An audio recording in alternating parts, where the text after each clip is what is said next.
Hi, welcome back guys. This is your friend, Let Us Head Fanfics, back with amazing fanfiction. This is the series of What If Deku Becomes Legionis. Now before starting, please give this video a like and subscribe to the channel if you want more videos like this. Now let's get into the fanfic. In the time since quirks awakened, people had believed they were used to strange occurrences. Now there were people who had multiple limbs, or could breathe fire, or even fly. But just before the story of the symbol of peace began, another strange occurrence started happening. Out in the middle of the Pacific Ocean, a strange mass appeared that was constantly covered by fog and mist. Aside from that, more and more people had incidents where they went out of control with their quirks or disappeared with no explanation. No one knew how or why this was happening, but the terror was real for over a decade. But when All Might first burst onto the scene, he managed to make a huge dent in some of these incidents. Even with the unforeseen entities that were attacking, All Might could intercept them. But he was not the only one. From time to time, a strange group of police would appear at times and solve the crimes and save people faster than most heroes could. While no one truly knew who these people were, they were still grateful for their help. For Midoriya Izuku, he had felt like his whole world had come crashing down. He had just been to the doctor the day before and they had told him that he was quirkless. And when asking his mother if he could still be a hero, all she could say was she wished things could be different. A few days after this, his father Hisashi had come home and tried to comfort Izuku as well, but to no avail. The elder Midoriyas thought that maybe a trip or quick vacation could lighten Izuku's mood, so they went on a hot springs and ski trip to Hokkaido. While Izuku did have some fun playing there, he still felt the sting of the stigma of quirklessness. When he played with some of the kids from the area, a few had asked if he had a quirk. He passed it off at first as it not being active yet. A taller girl named Momo wasn't sure he was telling the truth, but she didn't feel the need to pry. At the end of the day, the parents decided it was time to head back to their hotels. But Izuku suddenly felt something was amiss. Wait a minute, does anyone else feel that? Izuku had stopped and was looking around. When some of the parents were wondering what he was talking about, Izuku responded with, I don't know. There's something here. I don't know what, but Yaoyorozu-san, look out. Izuku cried out before jumping to Momo and her father. Right after he pushed them to the side, a deep gouge was cut in the pavement.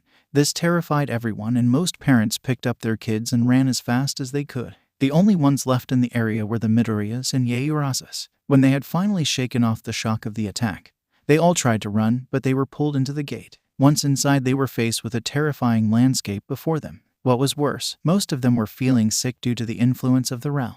But Izuku was fine. What do we do? Momo's mother cried out as she struggled to stand. Izuku, on the other hand, had a different urge and something else pulling at him. He could sense whatever it was from before was still there, and when he could tell it was getting close to his family, he picked up a rock and threw it at the apparition. When it tried to attack him, he kept dodging out of the way, but he couldn't avoid the shockwave stomp that the creature used. Just when he thought he was going to die, another strange being came out of nowhere and attacked the monster. Hold on, we'll get you out of here. A few who were still conscious could hear. Izuku looked up and saw a person in what looked like a police officer uniform, but not one he was used to. Two of the people who arrived started helping the Yaoyorozus escape from the monster, as well as heading toward a portal out of the dimension. However, the one fighting the monster wasn't having much luck. He had already looked injured and now he was even more wounded after Elias' blade ran part of him through. He barely managed to push it back before he started to succumb to his wounds. Izuku once again showed his courage and threw a rock at the monster before it could deliver the final blow.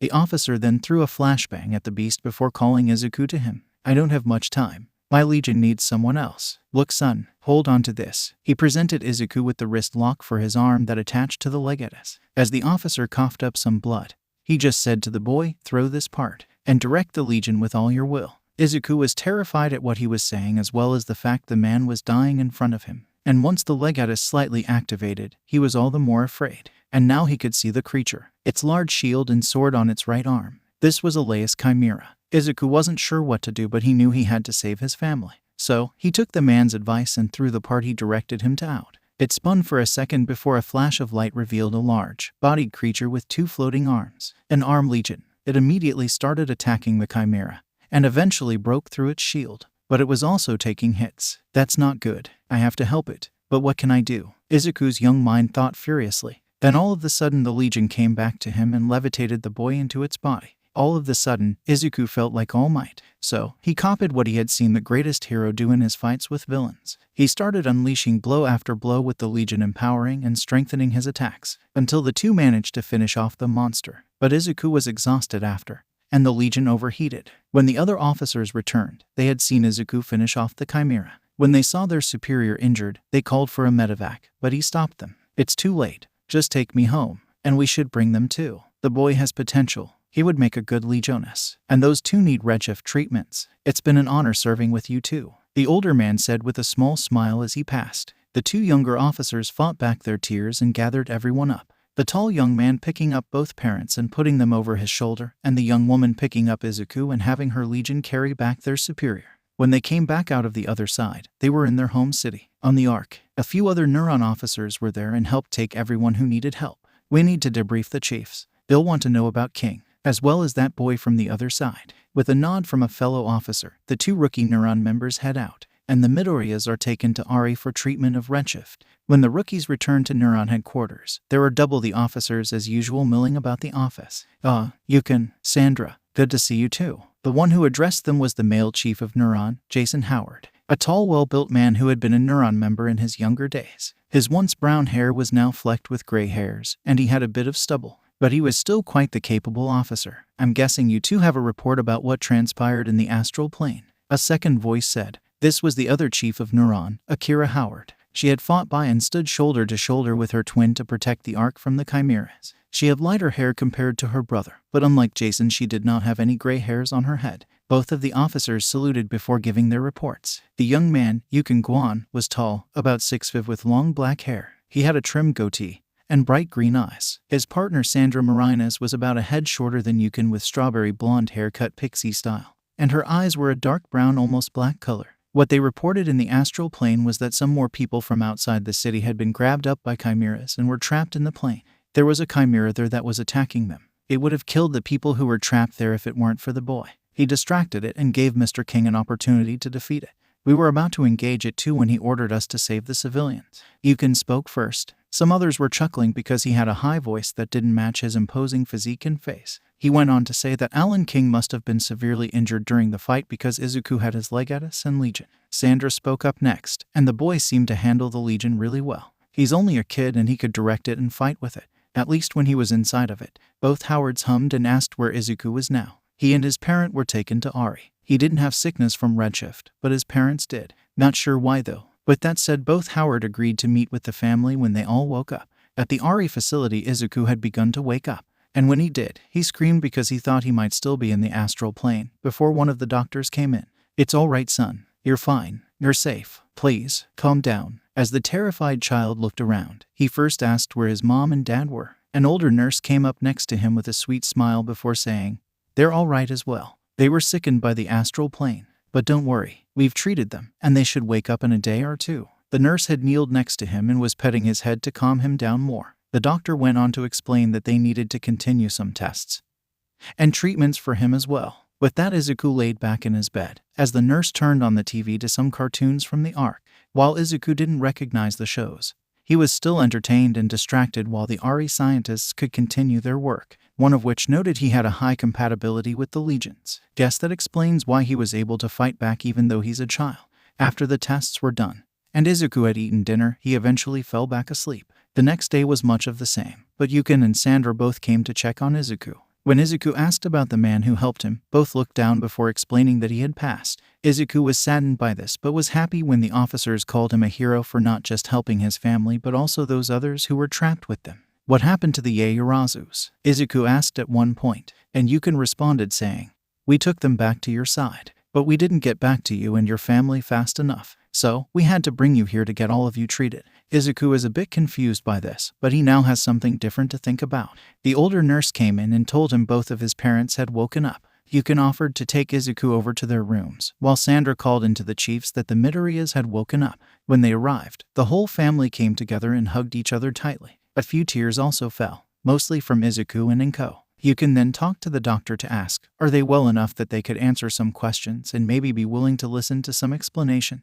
The doctor said they could, but it shouldn't be right away. Hisashi heard the conversation and asked what he was talking about. Sandra explained, as she had come in after calling Neuron, "The chiefs want to speak with you. You need to know more about where you are, where we pulled you from, and some of what happened." While the adults want to disagree, when Izuku mentions that he could explain what the monster he saw was, they relented. When both of the Howard arrive and introduce themselves, they make sure to bring some extra water and the like for everyone. So, where to begin? I guess we can start with the fact you're Not exactly in your same world, so to speak, Jason says first. At seeing how confused the family is, Akira goes on to explain, the city you're in now is called Arc City. In our world, it's the only habitable place. Most of humanity was wiped out after first a meteor strike. And then the gates that opened up after bringing the chimeras. Those things you saw. Akira looks at Izuku to explain the last matter. Both go on to explain that they and the officers who saved them were part of a task force to combat this threat, Neuron. She explained that the thing Izuku used a captured chimera that had been repurposed to fight against the chimeras and aberrations, violent mutations of over-redshifted people. Only a few of us can really resist the influence of the Astral Plane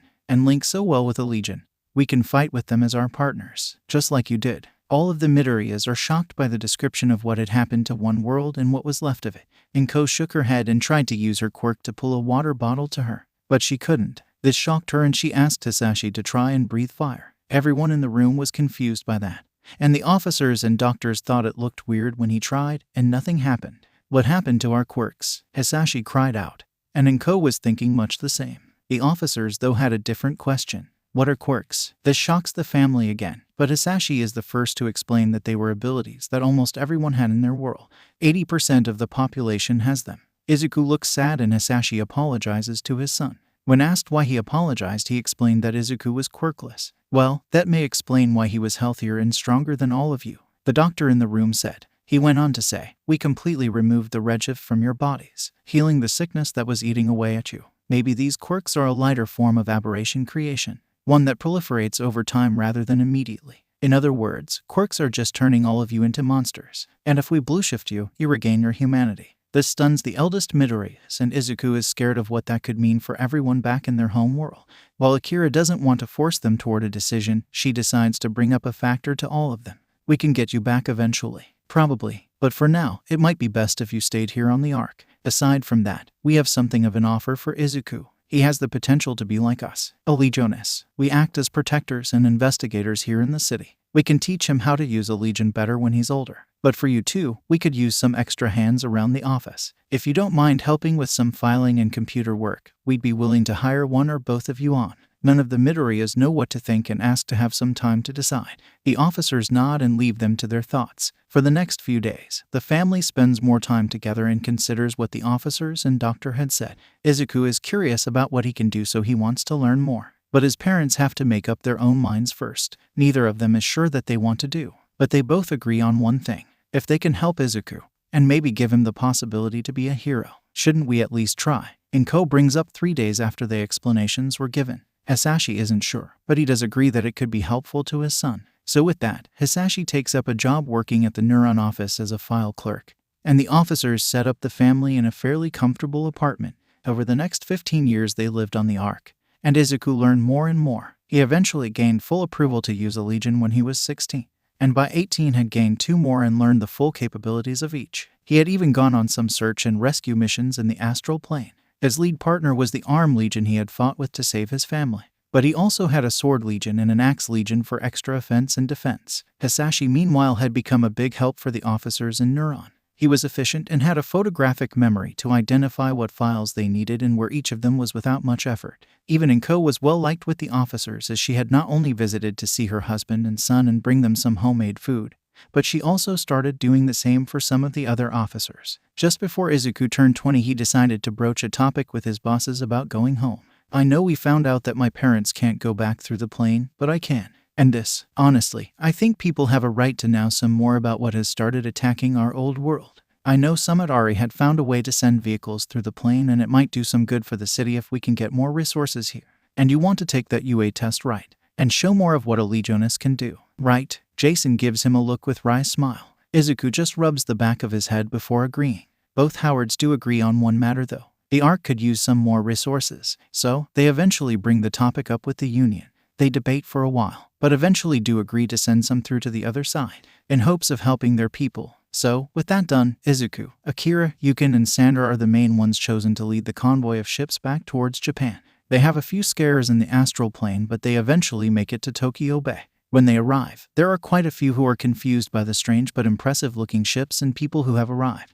They park outside of the bay and ask to meet with the Prime Minister before they try to dock. said Man agrees, and All Might comes along as some extra insurance. When they arrive, Izuku is the first to shout at seeing his favorite her from his world.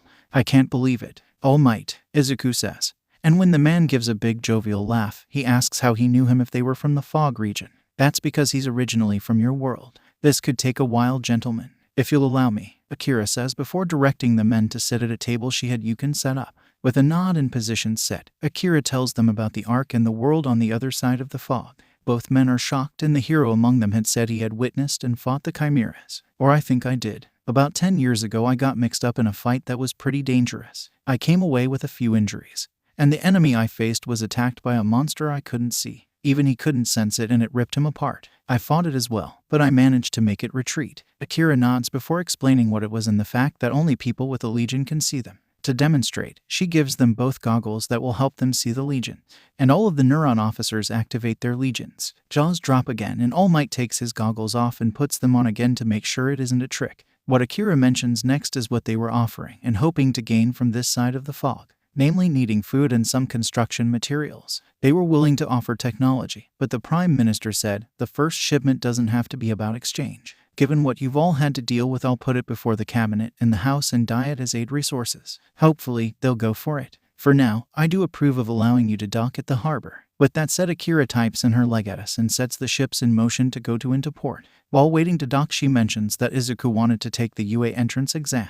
Well, now he must have an impressive quirk, eh? Actually, I'm quirkless, and frankly it's for the best after what I've learned. At this, All Might and the Prime Minister were shocked, so Izuku explained what his family had learned while on the other side. At hearing that quirks were slowly turning people into monsters like the chimeras, both were terrified of the consequences and repercussions of the truth. So, they asked that they keep it secret for now, especially at how blue shifting removed Izuku's parents' quirks. But All Might agreed to help Izuku with getting into the exam. From what you've said, you're already a hero, young Midoriya.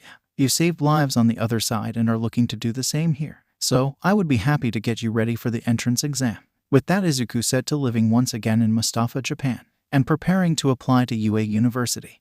When the ships had docked in Tokyo Bay, the press were already swarming the area. All Might was quick to go down and speak to them to alleviate some fears and other matters. For the Neuron officers and the Prime Minister, they took the short route, or at least most of them were going to, until Izuku felt his legion shake a bit. I think we've got trouble, Izuku said and started up his iris. Sandra fast walked up to the railing with Izuku and did the same. That was when they saw it, a handful of gates opening just above the crowd. Izuku's training and instincts kicked in as he stepped on the railing and jumped toward the gates. All Might, get these people clear, Izuku shouted as he was in the air. Everyone was shocked by what they saw. And when Izuku landed with little issue, they were all impressed. Sandra had followed suit and jumped down as well. After Yukon got the nod from Akira, he jumped down as well. I'll stay here and protect the Prime Minister, Akira had said, before shifting into a protective pair with her legion, hers being an arrow legion that floated above the two. She then took out her axe baton and a newer piece of equipment, the Field Guard, a special shield that could operate like the axe legions for a short time.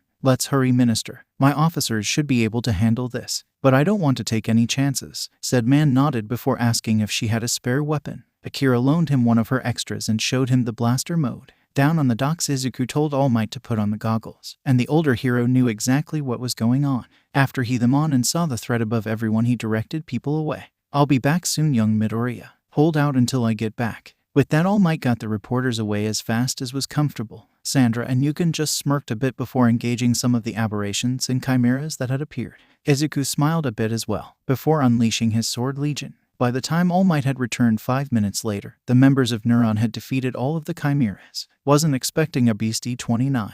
Took a bit longer than it should have, Yukon said as All Might and a few other heroes were arriving.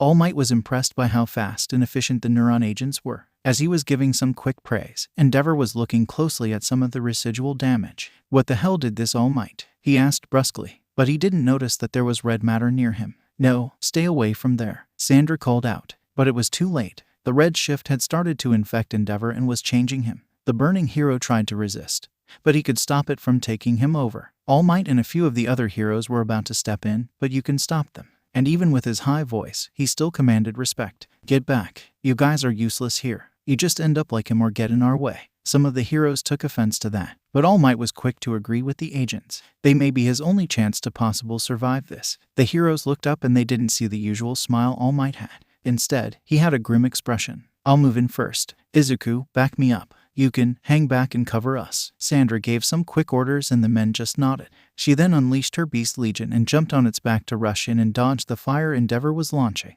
Izuku used his Arm Legion and both spread along the sides, shooting from blaster mode and the arm cannons before switching to the baton mode. Sandra had gotten close during this and cut the Endeavor with her Gladius mode, before her and her Legion started attacking independently. Yukon though was hanging back and firing shots from his blaster, and his Arrow Legion was shooting as well. The sight of this would have been impressive, but most of the pros couldn't tell what was going on.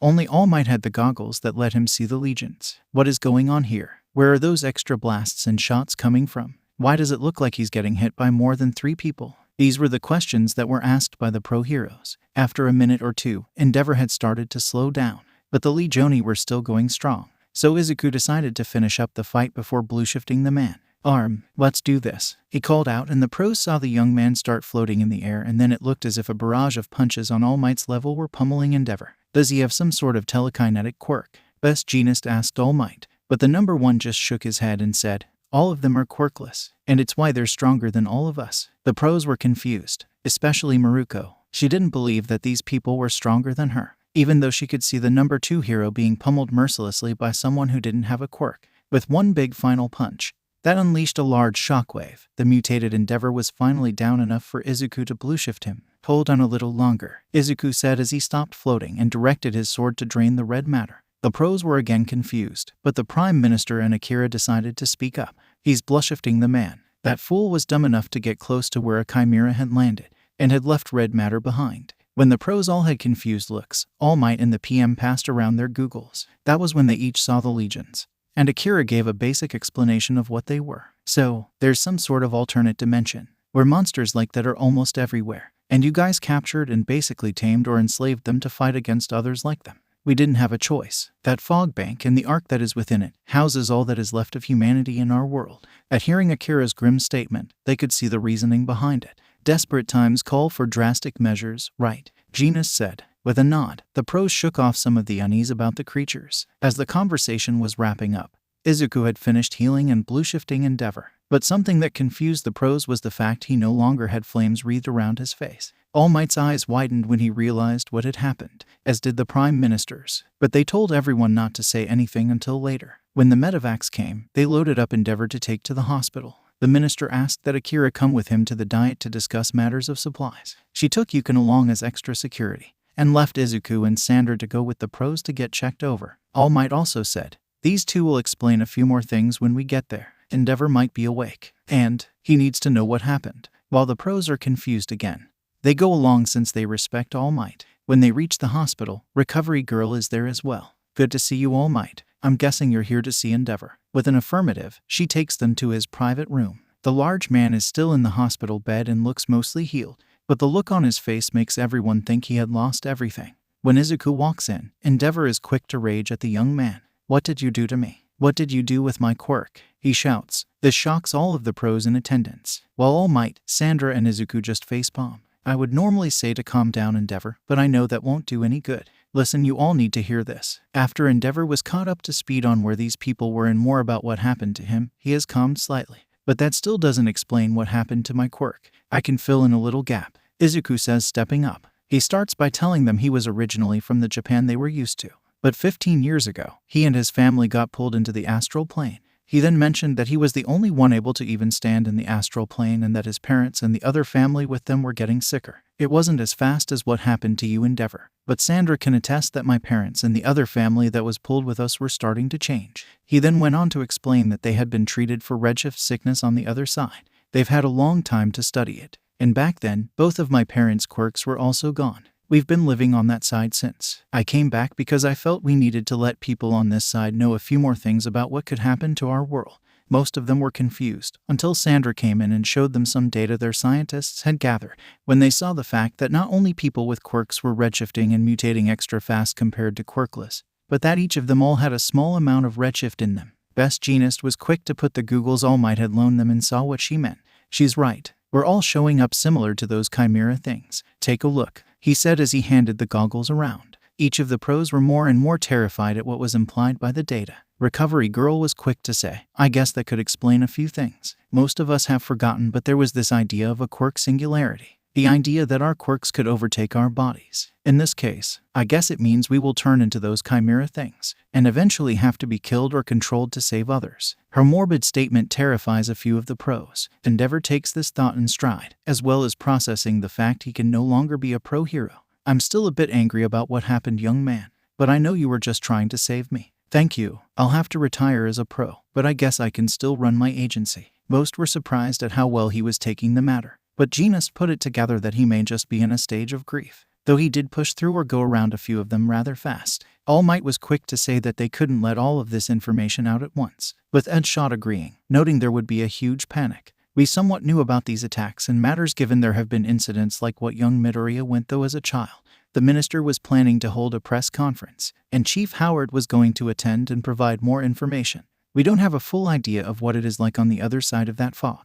But the people there do need some other kinds of help, correct? All Might asked, looking toward Sandra and Izuku. The former agreed and said that they were hoping to try and make some areas where we can grow more crops. There's millions of us on the Ark, and we have to get by with imitation foods and the like. With Izuku chiming in that it was one of the worst things about being stuck on that side. You can't get a really good katsudon or bowl of real ramen on that side. A few chuckled at that, with Maruko and Genus offering to treat them to dinner. As well as, I think you could use a few clothes from this side, young man. And you as well, miss. I'm guessing you'll be staying on this side, Genus said with a smile veiled by his costume. Izuku rubbed the back of his neck before agreeing to the offer. Come on, girl. I'll treat you to some real food. And maybe we could spar later. I don't even mind if you use the Legion thingy, Maruko said to Sandra, who was curious on what the people of their side had been missing out on. With those plans set, the pros left Endeavor, who had asked for a phone so he could make some calls. Over the next few days, the Prime Minister, Akira, and All Might had been in a few press conferences to explain matters. While most were amazed about the fact there was a city full of people in the massive fog bank in the Pacific, more were terrified of what Akira had told them destroyed their world, and what was starting to come into theirs. So if we can't see these things, how are the police and heroes supposed to fight them? One reporter asked. Akira then explained the task force she was a part of on her side, and that they could share some of the technology. We can also train people who can fight against these threats. One of my officers was in fact from your side originally. Izuku. Akira addressed the young man standing behind her, who took off his police cap and explained who he was and what had happened to him and his family 15 years ago.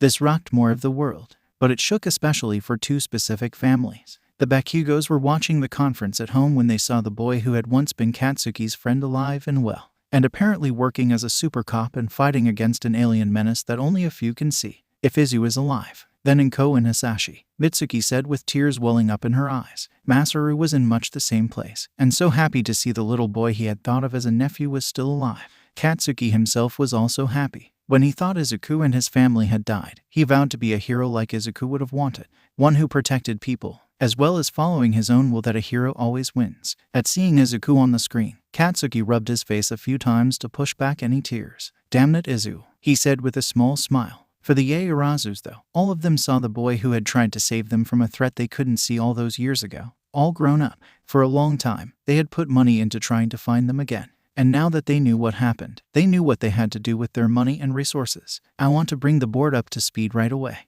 As soon as they pass any of the tech, I want our minds helping to create more. I won't let the years that boy lost from this side go to waste. Get me in touch with UA as well. I'm going to see if we can swing another recommended student, Momo's father said over the phone after seeing the conference. For Momo though, she saw the sweet little boy she had met all those years ago again, and he had stood by his dream and will to save people. Izuku, she said as she was tearing up. She had already been planning to go to UA to learn to be a hero, but now she had a different objective. While there were other bouts of chaos due to the big reveals, especially Endeavor's retirement and the loss of his quirk, most were more interested to see where this new age would take them. Even though Endeavor could no longer do direct hero work, his agency was still one of the most efficient and effective forces in the country. I may not be able to fight beside you anymore, but I still have more experience than most. If you feel you can't follow me, I understand. But know this, even if I have to rebuild from scratch, I will still stand to save lives in any way I can. I will uphold the tenets of what it means to be a hero. He says this with poise and a fire that even without his quirk,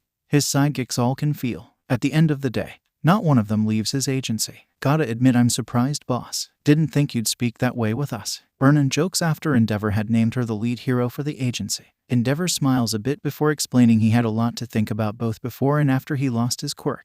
When the redshift took me over, I started to see parts of my life playing over and over in my mind.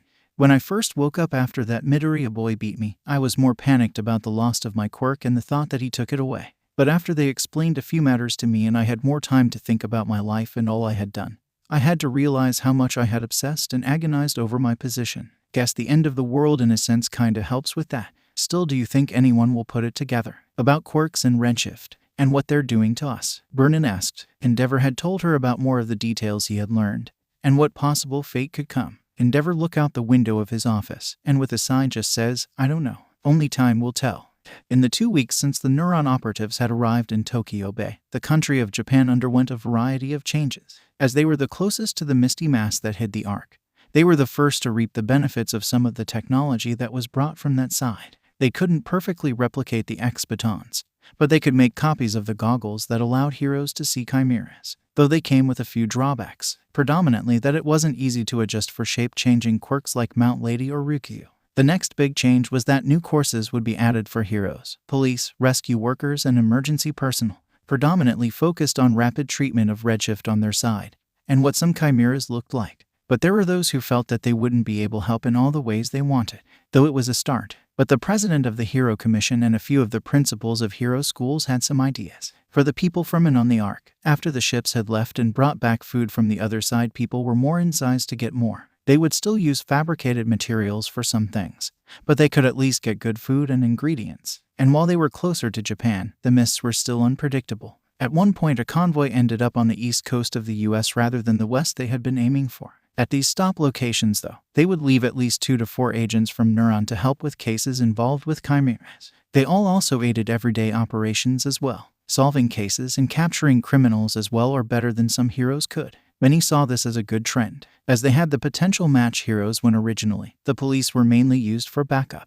And this was what the current Hero Commission was planning to work with. About a month before the UA and other hero schools entrance exams, Izuku and Sandra were called into the Hero Commission office. You wanted to see us? Sandra asked first as they were walking into the large conference room. The president of the commission nodded before saying, Indeed. Please sit. We have some matters to discuss. When the two had seated, Nezu began to ask a few questions about the two's intentions. He knew that Izuku wanted to be a student at UA and earn his own hero license, but he wanted to know, why do you wish to become a hero, young Midoriya? You already have a successful career as an officer. Why do you want to go down that path? Izuku, barely hesitating to answer, says, I was inspired by All Might as a child, and back then I wanted to be a hero that could save everyone with a smile on my face. I may have an extra trick thanks to the legions, but I still want to be that kind of hero. Nezu hums and nods after hearing his answer. He then poses the question to Sandra. What do you hope to do here? I know the chiefs of Neuron wanted the two of you to stay to help protect this area, but do you have your own wishes? Sandra looks down and admits that, I don't have a big goal like Izuku.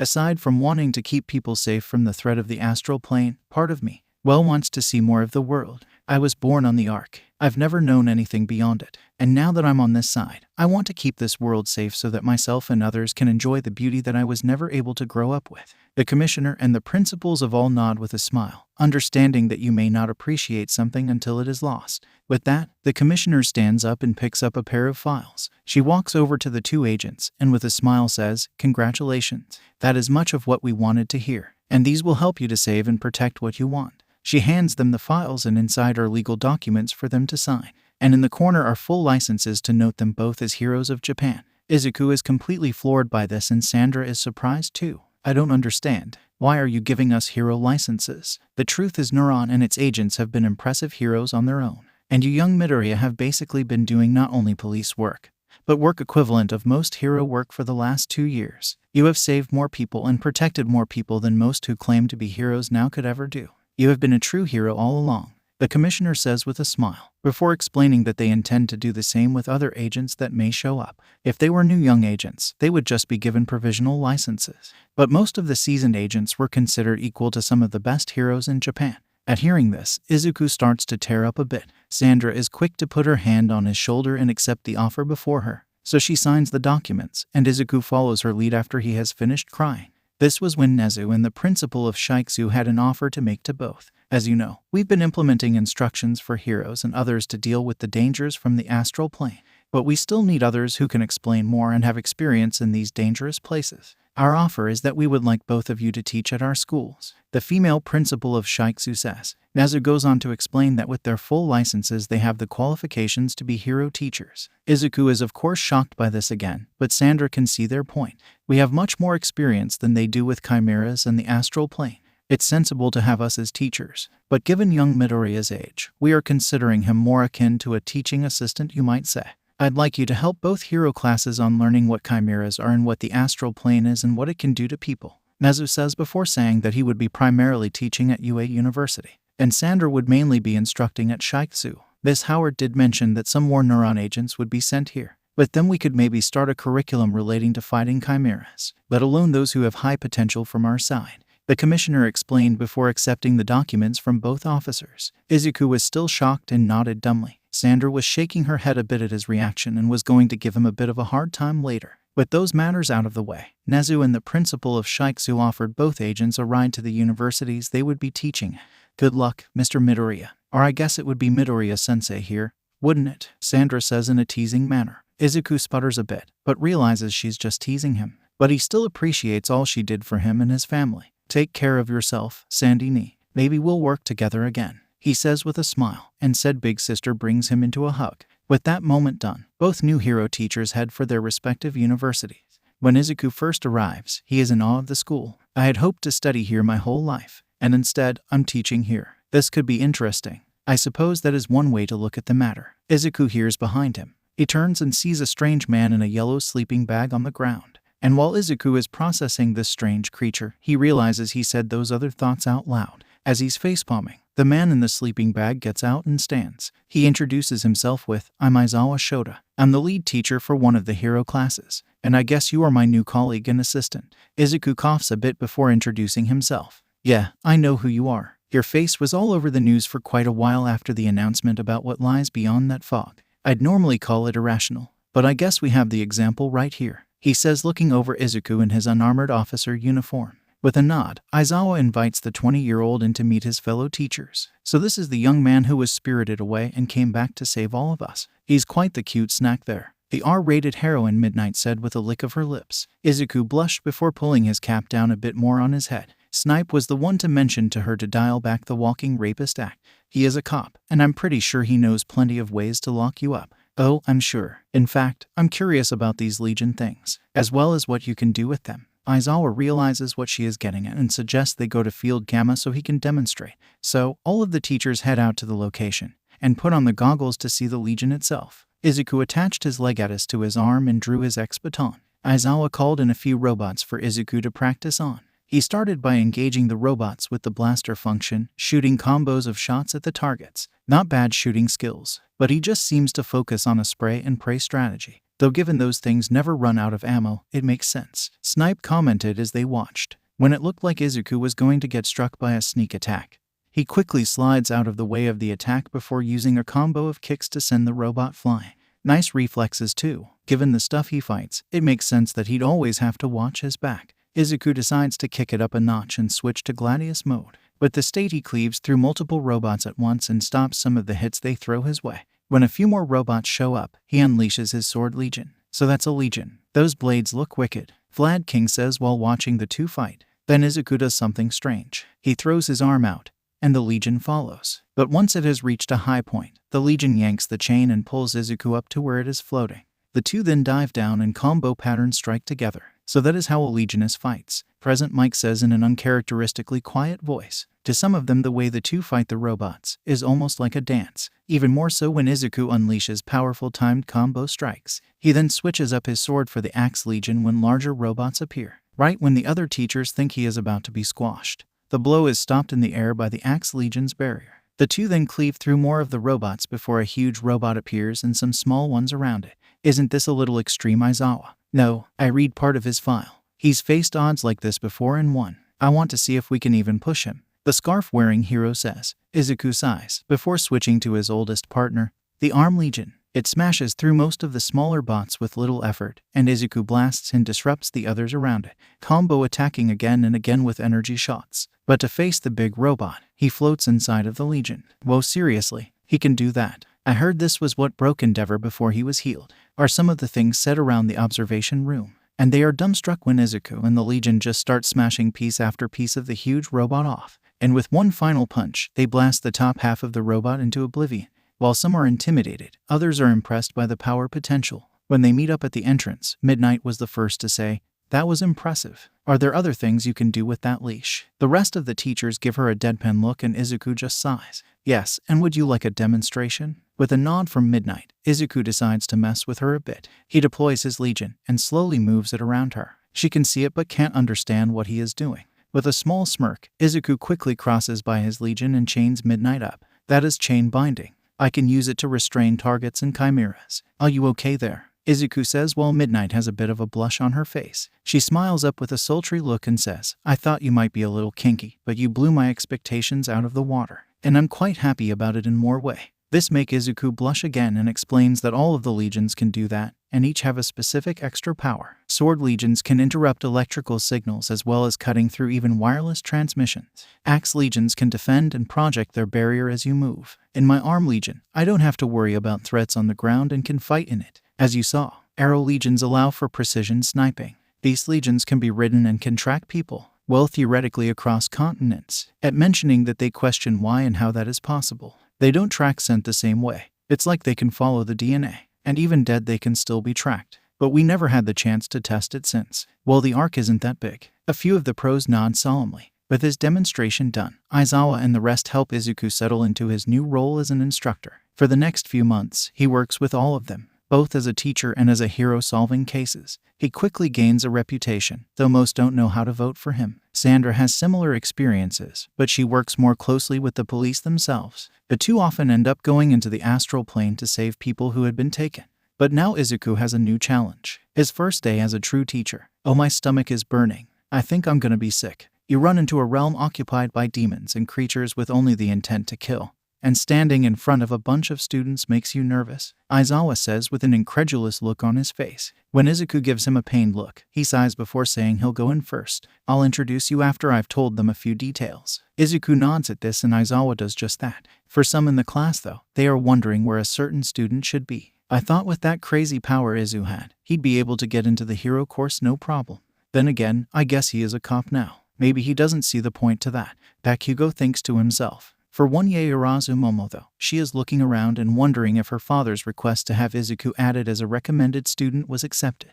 Aizawa notes this and asks her about it. "It's just, well, the young man who was on that report a few weeks back. I knew him. I met him and his family while on a trip to Hokkaido. He saved me and my father. Even when we were in the Astral Plane he saved us. I had thought he might be here." At hearing that, Bakugo is stunned that she knew more about what happened to Izuku. And the rest of the class is impressed with the heart that officer had shown even as a child. Aizawa smiled before saying, "He's around, just not the way you would think. You can come in now." At that, the door slides open and Izuku walks in, decked out in his dress uniform with a pair of glasses on.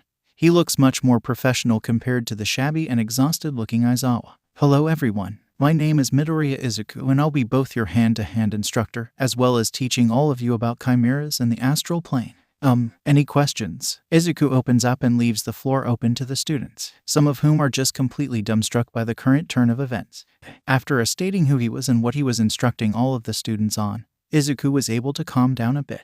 The students, though, especially two in particular, were shell-shocked at the reveal and the explanation of who their new instructor was. One of the first to snap out of the surprise was the engine-legged young man, Ida Tenya, and he responded with, "So you are the one from our side who got pulled to the other world. And you have been fighting and helping the heroes and police on our side as well." "Yes, I have. In fact, that is part of why I'm here as an instructor, or rather instructor's assistant for now. Because of what we Neuron agents have fought before, the commission felt it was right to award us true hero licenses, as well as investigator privileges. That way we can better help save and help this side," Izuku says while pulling out his badge and license to show the students. This amazes more of them, though one explosive fellow is just stunned at the fact that his old quirkless friend was already so far ahead of him. "Looks like I'll have to work insanely hard to catch up to him." but I guess it makes sense he would be the hero to inspire others, Bakugo thinks to himself. For Momo, though, she sees this matter as very fortuitous. Though she may have to get to know Izuku as a teacher more so, she could still be close to the boy she had met in the northern Japan so long ago. Also, the fact he was basically her teacher now made her think of some very steamy images. Once the class had settled down, Aizawa decided to get down to the first test he had in mind. You can take a break for now, Midoriya. I want to test each of these students' potential. Huh, Izuku says with a skeptical look. Aizawa then gets a few phys ed uniforms out and tells each of the students to meet at the UA University Fitness Center. Izuku tags along anyway to see what the lead teacher for Hero Course 1 had in mind. Once at the field, he nodded and told all of them, "Today you'll be taking the standard physical evaluation tests, but with a twist. You can use your quirks however you want." Izuku's eyes widen and then he realizes what the underground hero has in mind. I see. You want them and yourself to see what their maximum potential with their quirks. Though for some that might be kind of difficult, right? Izuku asks as he looks over the students' data that the school provided. While ones like Katsuki or Momo will have little problem, others like Hagakure, who is just invisible, or the suggested student Aizawa chose, Shinso, would have much more trouble with the test. But that is exactly what he is after. While Izuku is thinking this, Aizawa calls up the top-scoring applicant. Bakugo, I want you to throw the ball as far as you can using your quirk. Don't worry about damage. Just put out the best you can. With a nod, Bakugo takes the ball from Aizawa and readies for his throw. With the strongest throw he can muster and all of the output he can at the current stage, he cries out, "Eat this," and throws the ball. When the measuring device comes back, it reads 755 meters. But when a pink-skinned and haired girl named Ishido Mina calls out on how fun this will be, Aizawa is quick to dash their hopes. The person who comes in last during this exam will be expelled, he says callously. When the pink-cheeked brunette Uraraka Ochako tells him that isn't fair, it is Izuku who brings them back to reality as well. This isn't a game. There is a good chance you all could die. I got a very up-close look at it when I was a child. One of the Neuron agents that saved me and Yaoyorozu's families died that day. A storm will never wait just because you aren't ready for it. A villain won't always fight you head-on and will often take hostages. And chimeras will rip you to shreds if you aren't careful or ready for them, Izuku says with a stern look in his eyes. Momo's eyes widen thinking about the others who saved her and her family years ago. Bakugo is much the same, thinking about how much his old friend had grown in the 15 years he had been away. The rest of Section 1 will look down and have nervous looks on their faces. Izuku takes a deep breath before continuing with, "You're aiming to be heroes. You are not playing pretend anymore. Welcome to the hero course." Aizawa nods in appreciation and slight admiration. He knew well the weight of what it means to be a hero, and he often pushed his students so they would understand that weight as well. To hear it from a young agent and hero was refreshing. So, with that out of the way, the rest of the tests could commence. Many of the students had shown creative uses of their quirks during each of the tests, but there were still some who fell short. Much like Izuku figured, Hagakure wasn't quite at the same capability with her quirk.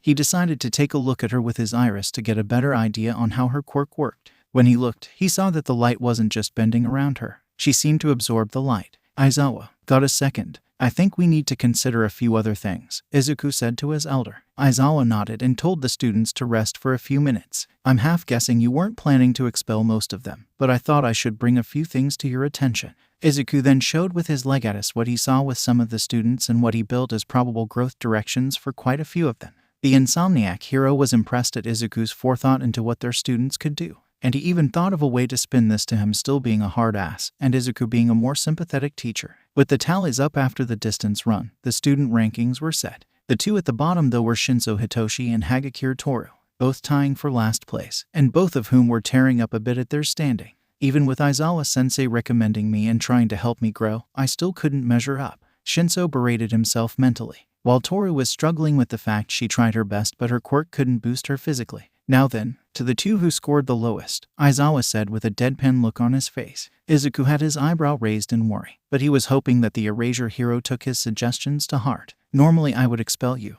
but our newest instructor pointed out that there are greater tactical applications for certain quirks. Obviously, I know some of your limitations, Shinso, but Midoriya here has a few ideas on how you can bring out your maximum. As for Hagakure, Midoriya took a look at you with some special equipment and has a few ideas on what you could do outside of just infiltration and stealth skills. So, no one is getting expelled today. At hearing that, both of them dropped to their knees in relief. Internally, both of them were thanking Izuku for sticking up for them. With that done, Aizawa decides to have a different bit of fun with his teaching partner. Okay Izuku, I want you to take the tests as well. Both with and without your legions, please. Say what? Izuku said with a puzzled expression. Aizawa laughs a bit before explaining that he wanted the students to see more of what a Legionist could do. Said students were intrigued by the suggestion. Most had seen the reports about the Neuron agents, but they knew very little about what they did or how they fought. With a disgruntled sigh, Izuku stepped up for the 50-meter dash. His first set of attempts he focused more on his physical attributes, and he scored roughly even with the 13th place student. With a nod, Aizawa brought up one of his points to having Izuku do this. Midoriya here is in peak physical condition and is a capable officer and hero. While I do want to see what the full capabilities you can call up with your quirks are, never forget the base of physical training and combat. It is one of the things he will be instructing each of you on.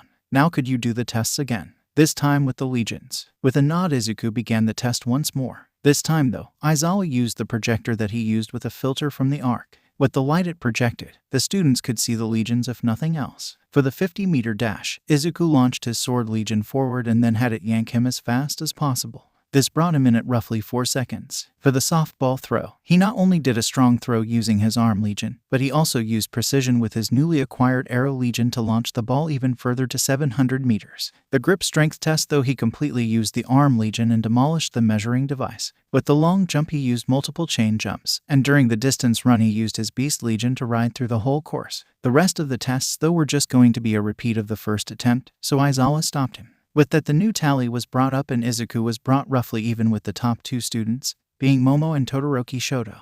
And that shows a good combination of both physical conditioning and making the most of the powers you may or may not have yet. I didn't know you had gotten the arrow or beast. I earned both about a week ago. Still working out the bugs, Izuku said with a shrug. Aizawa then continued explaining that their jobs at UA would not only be to push all of the students on their potential with their quirks, but also to push your mental capabilities in stressful situations, and to be ready for possible counters to the quirks you may have. Midoriya though will be focused on teaching each of you about not just hand-to-hand combat, but about the chimeras that are invading our world. Izuku takes this moment to explain a bit about the chimeras. The legions I use are in fact captured and tamed chimeras. My job as a Neuron agent focuses on multiple things, but I use my legions for much of it, including investigations, combat, rescues, and tracking. In the next few weeks, I'll cover a few of the basic chimeras you may encounter on certain jobs as heroes. But don't think that will ever be the end, because threats are always changing and evolving. Once Izuku has said that he tells Toru to meet with him after class to discuss a few things involving her power. Man, those legion thing were cool. But hearing just a little bit about what Midoriya-sensei has seen,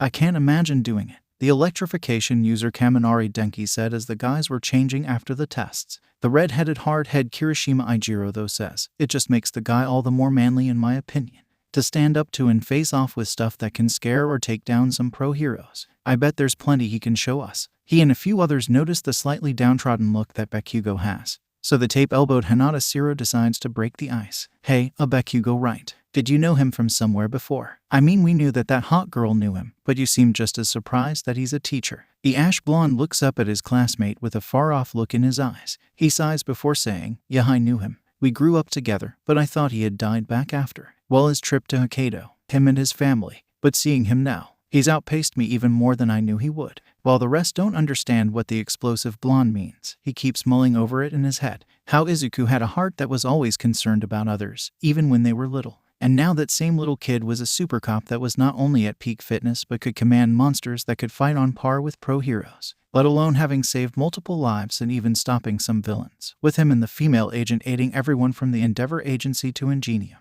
For Momo and a few of the other girls, they were talking about not just their police officer teacher but also about some of the others in their course group. Gotta say, I didn't expect you to know a teacher right off the bat there, Yaoyorozu.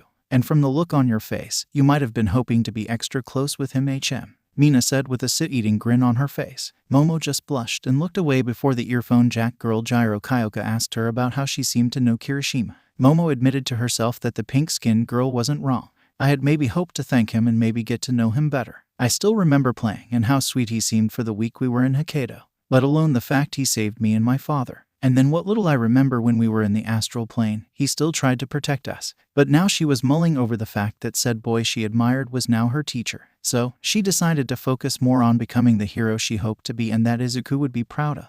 With said teacher though, he was currently meeting with the invisible Toru about what she could do going forward. I'm sure you know some of this, but your quirk allows you to absorb light. Wait, it does? Toru asked excitedly. At hearing that, Izuku's eyes widen and he facepalms. Okay, I guess we have to start from the beginning. Anyway, yes, your power does allow you to absorb and redirect light.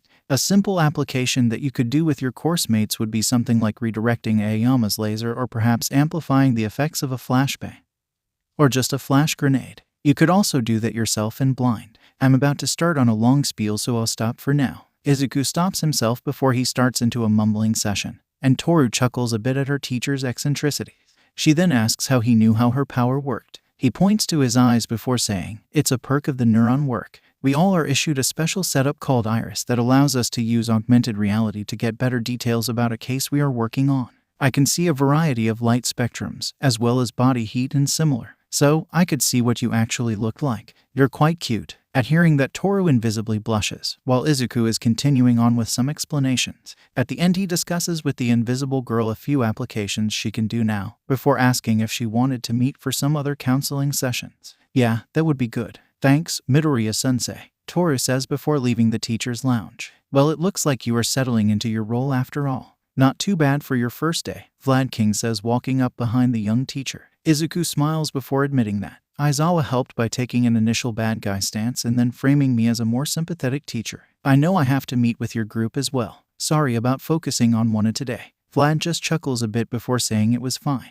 "Just make sure to give my group a good rundown for tomorrow. I'm counting on you, Midoriya-sensei," Vlad says with a gruff tease. Izuku just laughs a bit before going over a few details for the next few classes. Then there is a knock at the teacher's lounge and two students come into the room. The first is Momo, and she is followed by Bakugo. Present Mike is one to say to them, "Hey listeners, what can we do for you?" Momo looks over to Izuku and she asks, "Could we have a moment of your time, Midoriya-sensei? I think we both have some things we want to say to you." After the students called out to Izuku, they led him to the roof, so they can hopefully discuss things away from the others. When they get up there, Izuku just has a relaxed look on his face, as he somewhat guessed what they wanted to discuss. "Well, you've got me up here. What did you need to talk about?" Bakugo looks to his right before letting out a tense breath. "I think you know part of why we asked us up here," the explosive boy says before leaning against the wall near the door. He offers to let Momo speak first, but the girl just nervously defers to him. "Fine. Look, back when you were diagnosed quirkless, I know I wasn't the best person. I was quick to put you down, came up with that terrible nickname. All because everyone, even you, bragged up how great of a hero I would be in the future. And yet I knew that you would be the better hero if you ever had the chance." Bakugo goes on to say, "Even as a kid he could tell that Izuku had the heart to be a great hero, and it scared him. Then when you disappeared, or I guess you and your family were transported to that weird dimension, all I thought of at first was that I'd never get the chance to be a hero beside you. While others were thinking about how to show off or be big heroes that way, I started to ask myself, what would Izuku do to give me an idea of how to be the hero I knew you probably could be?" Bakugo says with a dry chuckle. Izuku is shocked by all of this, especially that Katsuki thought he could be a hero without a quirk. And then he smiles at the fact that his early tormentor started thinking about what he could do to be a better hero, by thinking of what Izuku himself would think of first. "I guess that does make sense. Back when I was diagnosed, I was so caught up in accepting that I wasn't like everyone else, and trying to think of a way that I could still be a hero. Guess I just couldn't see what everyone else was thinking because of that." The childhood friends give each other a small smile, before chuckling at where life had led them. "I hope you can teach us plenty about being a hero now, Izuku, because you've been doing this for a lot longer than we have," Bakugo says before walking over and putting up his fist. Izuku's smile grew, and fist bumped his old friend with a nod, before mentioning that he'd be more focused on teaching them more about the realm he's fought in. With his piece said, Bakugo decides to leave Izuku and Momo to talk. "I'm betting what you want to say, Ponytail, has more to do with what might have happened between you two. Anyway, see you later, Teach, and say hi to Auntie and Uncle for me the next time you go back." With a wave of his hand as he is walking away, Bakugo leaves the Legionis and the Yaoyorozu heiress on the roof. Momo meanwhile isn't sure on what first to say to Izuku, so the officer and teacher decides to break the ice himself. "How have you been since? Well, you know, I'd like to say I've been good, but really I've only been better in the last few years or so. That place we got dragged to," Momo starts to say, but Izuku notices it in her eyes, as well as noting her trembling. Momo mentions that for a while after her family returned from the Astral Plane, she would have nightmares. "For years, really. They still pop up from time to time. I still feel the effects of whatever that place was. Still feel like there are attacks coming for me and my family, even if I know I'm safe." Izuku nodded before noting he had issues for a while as well, and was only able to face them thanks to working with the agents of Neuron. "They helped a lot with my fears, even more so when I decided to train and become a Neuron agent myself." "I see. I never got the chance to thank you either." You saved me and tried to help us when you didn't have a clue on what to do. After that, and after I got some help, I started to wonder what you would do. What kind of hero would you be if you were in my place? Momo says with a smile of her own. She then mentions that her father was looking to mass-produce any technology that was brought from the Ark. Izuku snorts before joking about looking for a profit, but this gets Momo a bit indignant, and she pouts before saying it wasn't like that. He was thinking about wanting to help others by making the technology accessible to everyone, and making sure Momo. I'm joking, Izuku says with a snort, which makes the heiress halt and give Izuku another look of annoyance. Anyway, was there anything else you wanted to talk about, Yaoyorozu-san? If not, I do need to head back to the faculty lounge. Need to catch up on some matters, Izuku says with another teasing look to the girl he played with so long ago in Hokkaido, who is now his student. So that's a bit of a change. Actually, yes, there is one other thing, Midoriya-sensei, but it's not for you. It's for Izuku, Momo says, regaining her composure. Izuku just raises his eyebrow before and is about to ask what she means. But then Momo rushes over to him and kisses his cheek. This makes Izuku freeze up a bit, before gaping like a fish at the onyx-haired girl's actions. Just a little thank you for saving me. I'm glad you're back, Izuku-kun, Momo says with a blush. She then runs off and leaves Izuku standing with that, and he is frozen for about 5 minutes before an extra listener decides to speak up. If it wasn't for the fact I had heard all of that before, I might be more concerned about a student being interested in a teacher that way. Izuku hears behind him. The one observing had been none other than Aizawa. He has a big sit-eating grin on his face and looked about ready to start messing with his young assistant.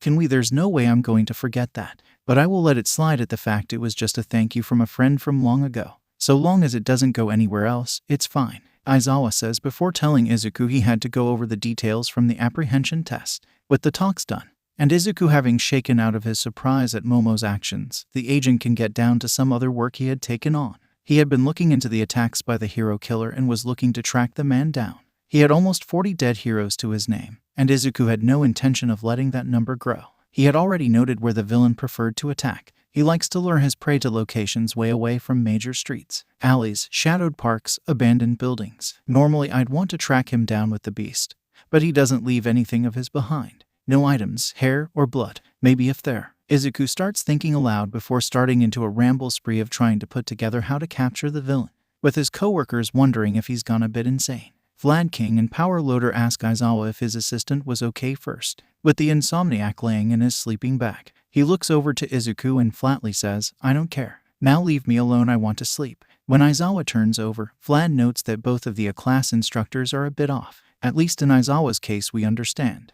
But, okay, the kid's eyes are glazed over too. Should we call someone? Power Loader says with an uneasy look. Midnight decides to have a bit of fun with her new coworker. She saunters up to the young man, who barely notices she's there. She then sits down on his lap while facing him, still barely registering that an older woman has decided to toy with him. And then for the final piece, she just kisses Izuku's cheek. This bit of contact, added to the others, is enough to shake Izuku out of the ramblings, and he promptly blushes when he realizes the position he is in. Wha? Boo. How? When did this happen? Izuku says while starting to flail back a bit, and then the two fall back off of the chair. When Izuku shakes his head out of the shock, he notices that the two of them are in an even more compromising position than before, with Midnight straddling his hips. The R-rated hero's smirk just grows into a very sultry smile as she looks down at Izuku's hands on her hips and then to Izuku's nuclear blush. Well now, I was just looking to wake you up, but maybe we should take this to the bed, Midnight says while putting a hand next to his cheek. Suddenly, though she is sprayed with water to her face, she winces away and Izuku notices the school nurse, recovery girl, standing next to the two with the bottle in her hand.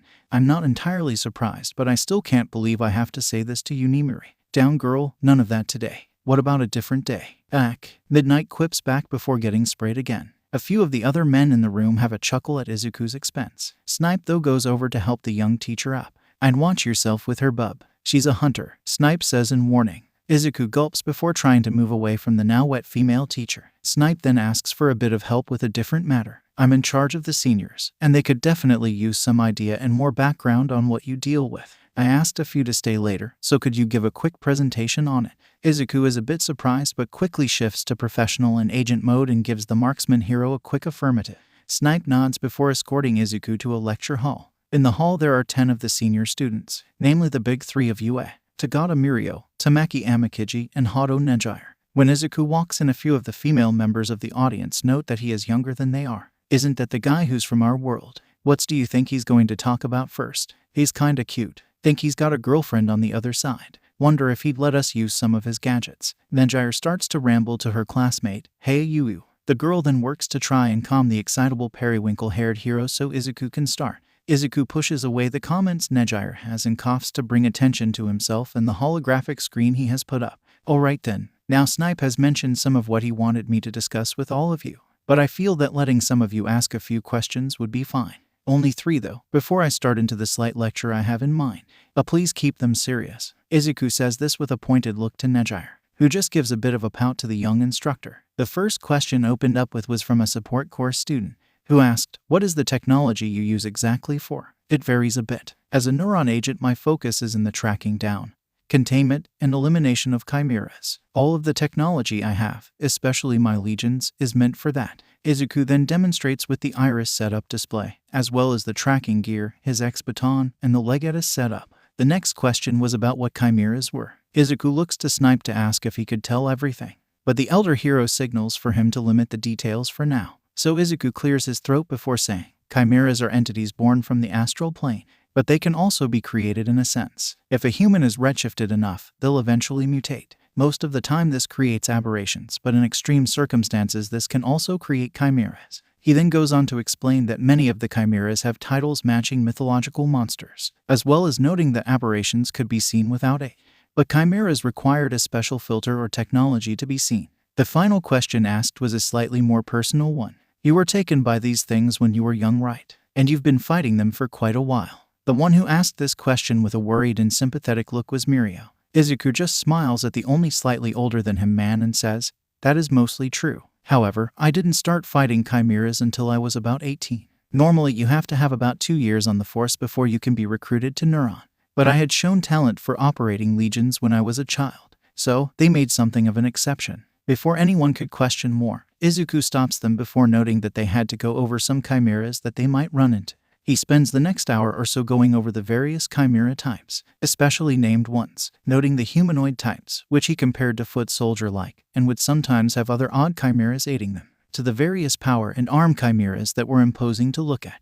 One that intrigues the top member of the big 3 are the serpent types, noting how they can move through the ground like he can, but they don't have to worry about breathing or anything like that. A terrifying foe to be sure. Nejire and Tamaki meanwhile is curious about the wing types, though the former mixes in some questions about Izuku's life on the Ark, while Tamaki is considering new names for his super moves. With that done, Izuku tells the seniors to review a data packet he was sending to them, and he ends his lecture. On the way back to the teacher's lounge though, he asks Snipe something that had been bothering him. People already know about the fact that Endeavor lost his quirk. Shouldn't the people be told what their quirks could be turning them into? Snipe just sighs before saying, probably, but not right now. The reveal of the other side. The monsters that have been popping into our world without us knowing or understanding. It's too much, especially after All Might had only in the last 10 or 20 years had built up some kind of stability. This shakes things more than people are ready for. Izuku is a bit worried about the prospects of withholding too much information, but he does see the elder hero's point. Besides, he has a different issue to deal with. First, Snipe teasing the young man about what happened with Midnight in the lounge,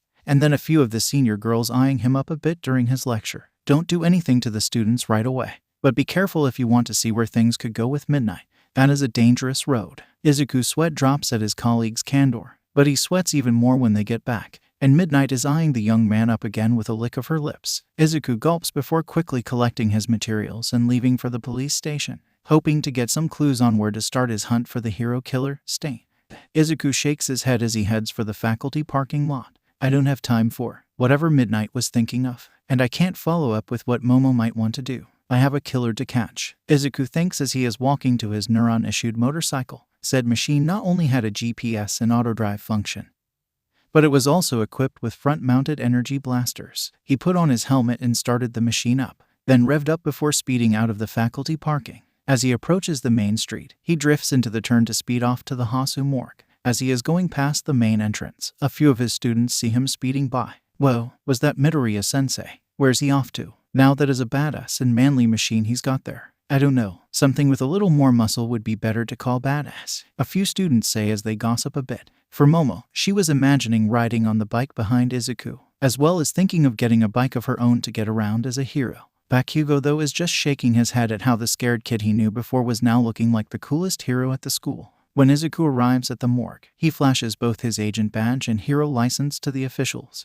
Well, it's a bit surprising to see a hero visiting our workspace. Are you here to pay respects to the hero who just died? The female coroner says while escorting Izuku to the most recent victim of the hero killer. Not exactly. I think I can finally put an end to this string of murders, Izuku says with a determined look on his face. The coroner gives a humorless chuckle before saying, "That's what this last victim said. And look where it got him." He pulls out body of the latest victim and Izuku can see the damage done to the sidekick. Multiple lacerations and stab wounds all over the body, and a look of fear on this fallen hero's face. Izuku let out a sad sigh before thanking the coroner. He said a quick prayer for the dead in his head before starting up his iris. He checks over the body and looks for some minor piece that the police or coroner might have missed. That is when he finds the piece that most would miss or not notice. "Hello, can I get a pair of latex gloves?" Izuku says while looking over the victim's head. The coroner raises his eyebrow but complies with the agent's request. With the gloves on, Izuku gently checks the hair of the victim and finds what he is looking for. There it is. This hair doesn't match the victim.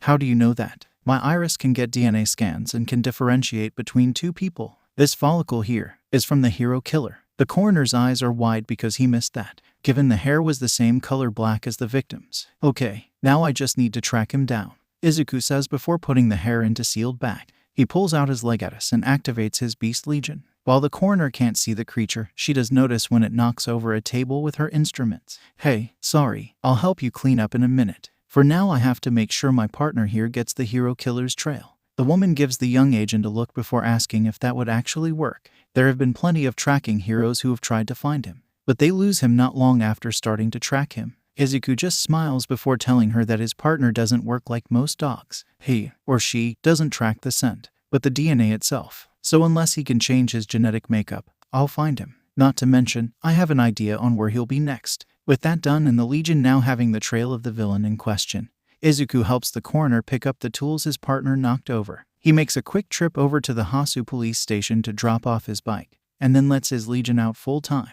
With the sun going down, Izuku knows he has to hurry before the next victim is killed. When night had fallen, Stain had begun his prowl about the city of Hasu. That was when he found his next target. He had heard about how the number 2 hero Endeavor had retired and now left command and lead of his agency in the hands of one of his more capable sidekicks, and that was who Stain was targeting now. Vernon was in Hasu to work with Ingenium to try and catch the hero killer. Kinda crazy to think about. Me as the head and having to represent the agency. And now I'm working on a case that the boss himself was wanting to take care of, Vernon says with a head shake. She was following up on what Ingenium had started to investigate, checking some less walked-through areas of the city. It was then that she heard a shout of pain from a street corner. She rushes over and finds a man with a surgical mask on his face that seems to be bleeding slightly. "What happened?" "Some nutcase ran by and cut me. He ran that way," the civilian says, pointing towards an old street. Vernon gives the man some general treatment and tells him to call the police. She then says, "Time to flame on," as she runs to catch whoever it was that had injured the civilian. She drops a few strands of her hair for when the police to follow and catch the perpetrator. Suddenly, a knife comes out of nowhere and cuts her cheek, and then she gets cut from behind by a different weapon. Vernon collapses and looks around to see Stain standing above her. He then licks the blood on his chipped katana, and all the strength Vernon had is gone. When she looks up again, she notices that his arm was bandaged up, with the same bandages she used earlier. Yes, I thank you for showing concern for an injured civilian as you saw it. You have some of what it takes to be a true hero. But there are still far too many who call themselves heroes in our society now. So I must remove as many as possible," Stain says while raising his katana up to finish her off. Vernon tries to shake a bit more of her hair out to try and burn the villain, but thanks to his own quirk she can't move enough to do that. As the blade is coming down, Vernon is glaring at the villain in defiance, and she is then saved by a force she can't see. From the main streetway, Izuku had been using his Legion, which directed him to the alleyway, and with his iris he could see the outline of his target about to kill yet another hero. So he unchained his Beast Legion and ordered it to attack Stain. He then ran over and helped to lift Vernon up. Hey, you still with me?" Izuku shouts as he is putting Vernon's arm over his shoulder. Yeah, I'm still here. How did you find me?" the heroine asks as Izuku drags her to the main street. Izuku lets out a humorless chuckle before saying he didn't. "I was looking for him, not you." As he is saying this, his Legion returns to his arm. This surprises the agent, as he was certain that the beast would be able to deal with the hero killer, especially unchained. "I'm impressed. Officer or agent, is it? You used that creature to throw me off and keep me away from my target. Well, you got her away from the line of fire. It was strong, but I still found its sensitive spot, Stain says while holding up his broken katana, the tsuka and half of the blade in his right hand, and the chipped tip or kasaki half in his bleeding left hand. Izuku lets out an annoyed crap while drawing his ex-baton. Stain meanwhile drops the broken half while quickly wrapping his bleeding hand. He then engages Izuku in a duel between their shortened weapons, with Stain eventually grabbing a knife from his belt to try and get a chance at making Izuku bleed. The agent considers switching to Gladius mode for his baton, but he knows that wouldn't do him much good. Gladius mode is too slow for taking down a guy as fast as him. I have to wait for my moment. The two go back and forth for a few minutes, until Burnin can stand again. Hey jackass, have a taste of my flames, the blazing hair hero says before taking a few fistfuls of her hair and tossing them at Stain. He dodges again and looks for a chance to run away, and it comes thanks to an unusual distraction from Izuku. What the? Izuku shouts as his iris start beeping at him. This distracts both him and Burnin, so Stain takes this as his moment to get away. He runs back into the alley to slip into the darkness, only to run into a portal to the Astral Plane. Izuku runs after him and sees the rip in space. Son of a beach, stay here, I'm going after him, Izuku orders Burnin before using his Legion to launch himself into the other dimension. He is not, however, ready for the fact that Burnin decided to ignore his order and grabbed onto Izuku as he was passing through. I thought I said, I know what you said, but like hell I'm letting you take this guy down alone. Besides, I owe him a few hits as well, Burnin says with a fiery glare directed at Izuku. Izuku just lets out an exasperated groan before calling out his beast again. This time though, Burnin can see it. Holy crap. So, these are the legions. Izuku rolls his eyes a bit before hopping on the creature's back. He then holds out his hand to Burnin, signaling to get on. The hero is a bit surprised, but she nods before getting on behind Izuku. Izuku pets his Legion before saying, You've still got him, right? Track him down. With that, the Legion howls before sprinting off with the two on its back. After about 10 minutes of searching, Burnin starts to feel strange as they are possibly getting close. Izuku notices this and hands her some medicine from the Ark. It's not a permanent fix, but it should keep you from going full aberration or chimera for now. Burnin nods after the pair dismount from the Legion. She starts feeling better and Izuku can tell that the possible mutating effects of the Astral Plane are receding. The beast is still sniffing around, but it isn't running any further, just sniffing the same area. It then starts growling at something behind both of the heroes. Burnin this time reacts first and pushes Izuku away, as a chimera charges in and slashes where the two used to be. Burnin is shocked and a bit unsettled by the creature before her, and just barely dodges the strikes the creature unleashes on her. Izuku shakes off his shock and then sees that the chimera appeared to be a variation of the sword and shield creatures, this one having one long sword and a short. Stain, Izuku says with wide eyes. Burnin hears this as well and then can see something behind the creature's head, the tattered remains of Stain's mask. Izuku switches to his sword Legion and shifts his ex-baton to Gladius mode, while Burnin uses her hair to attack and try and harm the new monster form of the hero killer. Izuku then strikes the back of the creature while his Legion slashes at it as well. It then roars and knocks all three of them away. We won't get anywhere by fighting it one at a time. We have to work together, Burnin says while putting on some gloves to improve her punching power. Izuku nods in agreement while calling his Legion back. He lets the creature rest for a moment while handing Burnin a stun grenade he had in one of his pouches. Right as the Stain Chimera is about to attack, Burnin pulls out a large amount of her fiery hair and throws it on the ground. The rising flames distract the monster for a moment while the two split off to attack from opposing sides, with Izuku opening a volley of shots from his ex-baton gun mode. And when the chimera is distracted by that, Burnin tosses not just her hair but also the stun grenade at the beast. When Izuku notes that his Legion had cooled off, he deployed it again and combo struck the creature, with Burnin jumping in as well to land her own punches to the Stain Chimera's face and stomach. After they had been fighting for a while, Izuku noticed something. The glowing eyes of the chimera fade a bit and it stumbles and seems to be breathing heavily. It is then that both hear the creature say, "Kill me, please, kill me." Both heroes' eyes widen as they realize that Stain is still somewhat in there. As much as you deserve to die for all the ones you've killed. I won't. That's not what a hero does, Burnin says with finality. Izuku agrees and tells the man, "We're saving you. I may have been planning to stop you, but that doesn't mean I can't save you as well." The three heroic entities then rush at the chimera villain to defeat him. After a few dozen heavy combos from Izuku and his legions, and some solid double attacks from himself and Burnin, they manage to bring the chimerified Stain down. Izuku then uses a special binding to wrap up the creature and then drag it back to the portal. When they arrive, there are a number of Ingenium sidekicks and the rest of the flaming sidekicks there outside of the portal. "What the hell is that thing?" one asks as they pull out the restrained Stain. Burnin then asks for one of Ingenium's stronger sidekicks to come over to help. She tells the man to grab around the area that should be the chimera's mouth and to pull it apart. He is still confused, but another firm order from Izuku is enough for to comply. The sidekick's efforts pull open the mutated mouth, and Izuku can toss in some extra amounts of the red shift-easing medicine in. This causes some cracks to form on the armor and body, and Izuku gets to work with his legion to try and blue shift Stain. It takes almost 15 minutes, but his efforts bear fruit, as the mutation fades away, revealing the broken and weakened form of Stain to the public, including to the reporters who had shown up during the treatment. Stain looks to Izuku before saying, You both were willing to try and save a killer like me. Most would have just killed me no matter what. Vernon speaks first, noting that it was what they were supposed to do and be as heroes. We aren't just thugs or people who push others down because we have the legal right to use our quirks. Our job is to save who we can, with whatever might we can.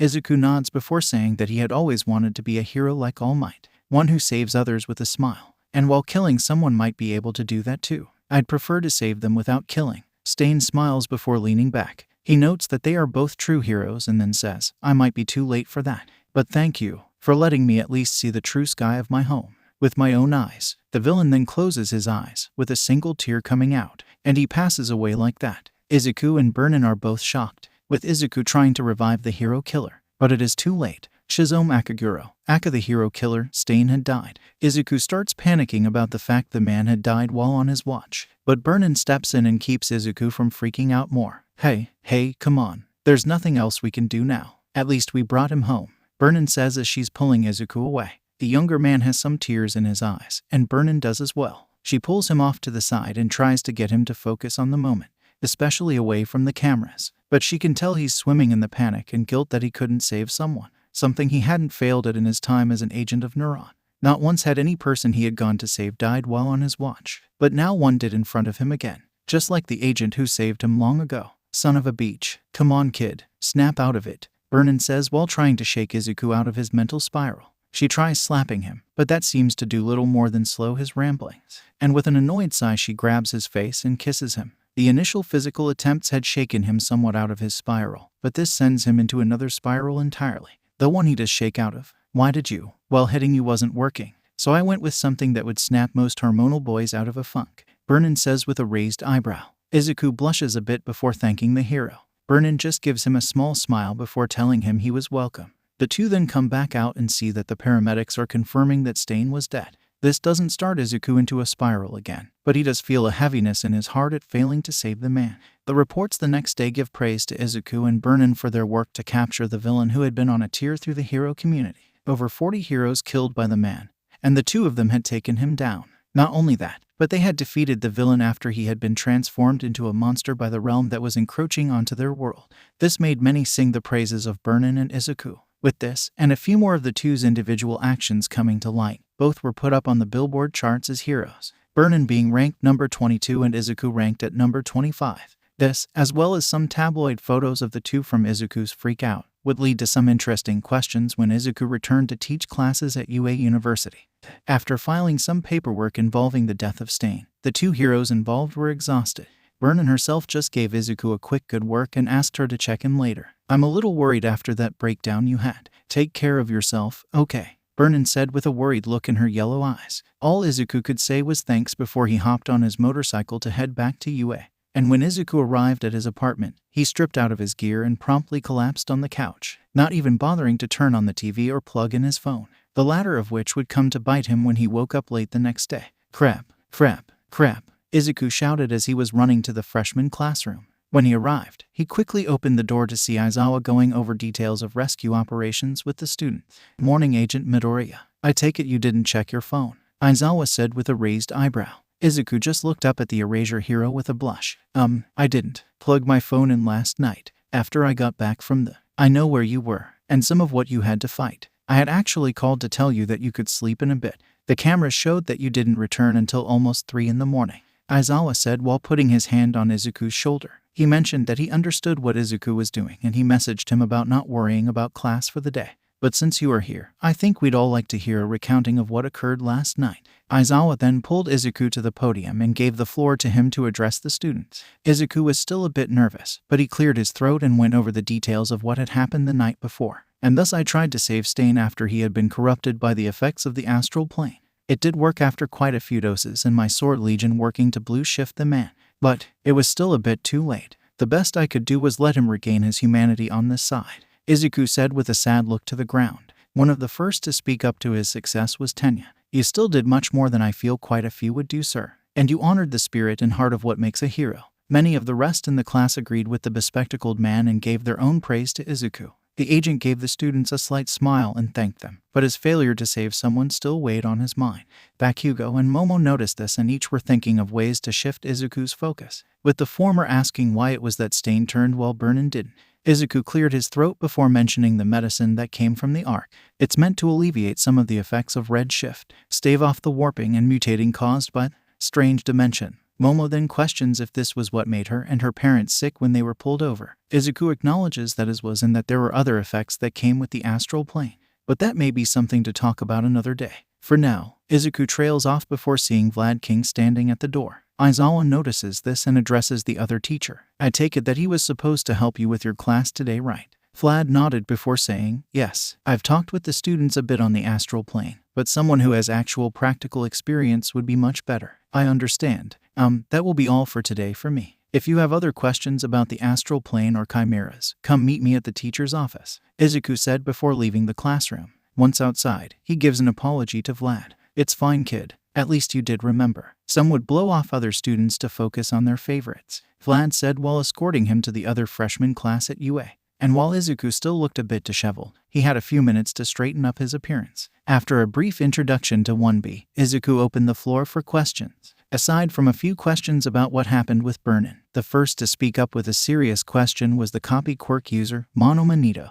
Is it true that only quirkless people can become agents like you? Izuku is slightly taken aback by the question and looks to Vlad to be sure if it was okay to give some details. The blood hero nods and Izuku gives a jaundiced version of the details. If the person is from this side, yes, they have the highest reaction and synchronization rate. On that side, there are other factors that take precedence. Given, well, no one on the arc even has a quirk. All of the people living there are quirkless. This surprises a fair number of the class and a few more start asking for more details about the other side. Like Tsunotori Pony questioning if there were nations within the city, or Tsubarabara Kosai asking what they did with their free time, among other things. Alright, slow down. I won't answer most of those questions, but I can tell you that things are quite different compared to this side. One of the biggest issues has to do with food and other supplies. They have to make do with synthetic meats or clothing that may be made from recycled materials. And then there is the other dangers from the astral plane. Izuku uses this as a segue to talk about aberrations and chimeras, bringing up images of some of the entities involved, and going into the details of how some of the creatures fought. Now we are setting up more neuron bases on this side, but it will take time to actually find more people to fight and save anyone pulled to that side. Is it possible for us on this side to defeat these monsters? Kendo Itsuka asks while looking at some of the monstrous forms. Izuku notes that they could defeat most of the aberrations without much worry, but you shouldn't try to face the chimeras. For one, you can't see them without being a legionist and connected to a legion, or you need a special set of goggles that should be standard issue before long, Izuku said while bringing up the images of the items. He then brought up a few details pertaining to some exercises Vlad had each of them do the day before. While the blood hero had no intention of expelling a student, he still noted the capabilities each student had shown. This was what Izuku started on next. There are some other details on your fighting styles and potential as heroes that will come into play when it comes to dealing with entities from the astral plane, but I can point out the best ones for dealing with said energies and who should stay away. The first few he notes would be okay at facing astral entities, some of those being Rin Hiryu, Yanagi Ryuko, Kaibara Sen, and Shota Nairanjiki. You could of course engage the entities more effectively and safely compared to most, given you fight at range. He then notes a few as in a medium risk type. Kendo, Tetsu being the main ones, but the ones at highest risk were Shishida Jirota, Kamakiri Tagaru, and Shizaki Ibara. Given your more radical changes, you could be at risk of mutating due to red matter. Mutating? What do you mean? The dark-haired, blue-eyed Kodai Yui said with a confused look. Izuku stopped and was wide-eyed. He jerkily turned toward Vlad King as if to ask if he did let that slip, and the hand on the broad-shouldered hero's face answered Izuku's question. Izuku gulps before turning to the class again. He clears his throat before saying, there are some details about the effects of red matter that haven't been released to the public, one of them being that those with quirks, especially strong ones, are at greater risk of being turned into aberrations. To illustrate his point, he showed not just the images of Stain being mutated as well as what happened to Endeavor himself. how both came in contact with larger amounts of red matter, and it transformed them into chimeras. And Izuku also showed how some with weaker quirks were turned into aberrations. We don't have a full understanding of why this happens. Some have theorized that perhaps those with quirks have weaker immune systems or something that leads to them being more easily mutated. Izuku tries to glide past with middling success. It alleviates some of the questions for now, but Yui could tell he was dodging something. With Izuku finishing his lecture on the astral plane, Vlad takes over to keep him from revealing more classified details. He then directs the students to spend some time practicing with their quirks to get a feel for their combat abilities, while Izuku slips out to get something to eat before his next set of classes. In the afternoon, Izuku spends time instructing the sophomore classes on two things. First was the astral plane and what to focus on in emergencies related to chimeras and aberrations. Second, he watched each of them practicing their quirks and worked with the students to build their skills a bit more, sometimes noting things that even their teachers missed. As the day was winding down though, Izuku was dealing with the more boring side to hero work, reports and paperwork. He was somewhat versed in this due to his time as an agent for Neuron, but it didn't make it any less mind-numbing to write up the actions taken during the pursuit of a subject. Excuse me, Midoriya-sensei, a student asked while he was engrossed in his writing. He shook his head and turned to see Fuwa Mawata and a few other students behind her. Izuku leaned back a bit before rubbing his eyes and asking what she wanted. Mawata stepped forward first and asked if he could explain a bit more of what he suggested with the applications of her quirk. I mean, I get the basics about focusing on defense given I make my body kind of fluffy. But is that all I should do? Izuku has a suspicion on what this could actually be about. You're worried about not being able to fight as effectively as some other heroes, right? That you'll be stuck as a sidekick or a lesser-named hero. The pink-haired girl blushed before looking down and agreeing with the agent. Izuku sighs a bit before starting his explanation. It's true you might not be able to knock someone out right away, but a defensive strategy can be quite powerful on its own. Look at Fat Gum. Your quirk could let you fight like him. You just have to wait to find the opportunity to strike. And just when she is about to express a worry about not standing out as a hero, she thinks back on Aizawa when she and her class were freshmen, and how he expelled them all because he wanted them to experience death and to make them aspire to be better. He wants the same for us, and he's doing that by making sure we can work with our quirks to the best of our abilities. Mawata thinks before smiling and thanking Izuku. She then leaves the room to let the other students ask their own questions, Momo and Yui being the last two to talk with him. Momo going first to talk about a few details with the astral plane and a decent application of her quirk, with Izuku even writing a few other details on how to optimize her combat skills with her quirk. Midoriya-sensei. Izuku stops her before saying, "You can call me Izuku for a bit, Momo, especially given you want to ask or talk to me about something else." Momo blushed a bit before agreeing with him. Yui meanwhile is confused by the way the two were interacting. Momo's blush eases a bit before clearing her throat. "So, I was wondering if you would mind helping me understand more about the chimeras. I'm just a bit curious about some of the details of the creatures. And maybe we could just get lunch too." Izuku nods before agreeing to meet with her to go over the details. But he notes that it has to just be a lunch meeting. "I am your teacher. Even if I'm the same age, it wouldn't be appropriate," Izuku says with a slightly sad look on his face, one that is mirrored by Momo, but she respects his integrity. Yui hums a bit while Momo away. "So I take it that you two knew each other before." Izuku lets out a small chuckle before agreeing. "We met by chance when my family was on vacation in Hokkaido. We played together and got close, even if it was just for a short time." Well, it's not my business, though I give you some credit to trying to keep things professional. "Anyway, I have something else I want to ask Sensei. You were dodging my question earlier, right?" Yui says in her usual monotone, but her eyes narrow at bringing up her question again. Izuku gulps before trying to dodge around Yui's suspicions and questions, which just makes her even more suspicious. "What are you hiding, Sensei? What aren't you willing to tell us? It's a little complicated, Kodai, and it's highly classified," Vlad King says while stepping up with Aizawa. This just makes Yui even more suspicious, and she keeps pressing her teachers for some details. And while Izuku is still nervous and having trouble coming up with lies or excuses, the elder teachers cover for him by answering in his place. "I'm not going to get a straight answer, am I?" Yui finally concedes after 10 minutes of run around. Vlad shakes his head while Aizawa just gives her a simple nope and asks that she leaves it alone for now. "We may give out more details eventually, but for now, you don't have to worry about it. Just take care of your assignments and be ready for the next class. You'll learn more eventually." This isn't enough to ease the suspicions and worries of the size quirk user, but she accepts that they are staying tight-lipped on the matter. "Fine. Anyway, you mentioned about me trying to shift the items in varying sizes. I can't really do that. I can only grow them to about 10 times their size, or shrink them down to pocket size. Well, then we'll have to work on that. I might have a few ideas on ways to work with it, Izuku says before asking her to meet with him and a few other students to practice their quirks another day. With the suggestions and some other strategic ways to use her quirk listed, Yui bows to the teachers and leaves the office. Present Mike and Midnight then walk up and congratulate Izuku on his methods of handling all of the students. Also, you seem to have the eye of quite a few of them, sensei, Midnight says with Mike mirroring her teasing. Please, can we not talk about that? I'm not even sure on the best ways to go about this. It's so different from what I'm used to, Izuku says before putting his head in his hands. Mike chuckles again before telling him he's being smart and professional about it. Midnight then smiles at her junior teacher at UA. She then suggests that they all go out for dinner and a few drinks. You may be a new teacher, but that means we should celebrate our new member. Izuku is a bit unsure, but Nezu steps in to agree. We rarely think about this, but it would be good to have a bit of levity to our day.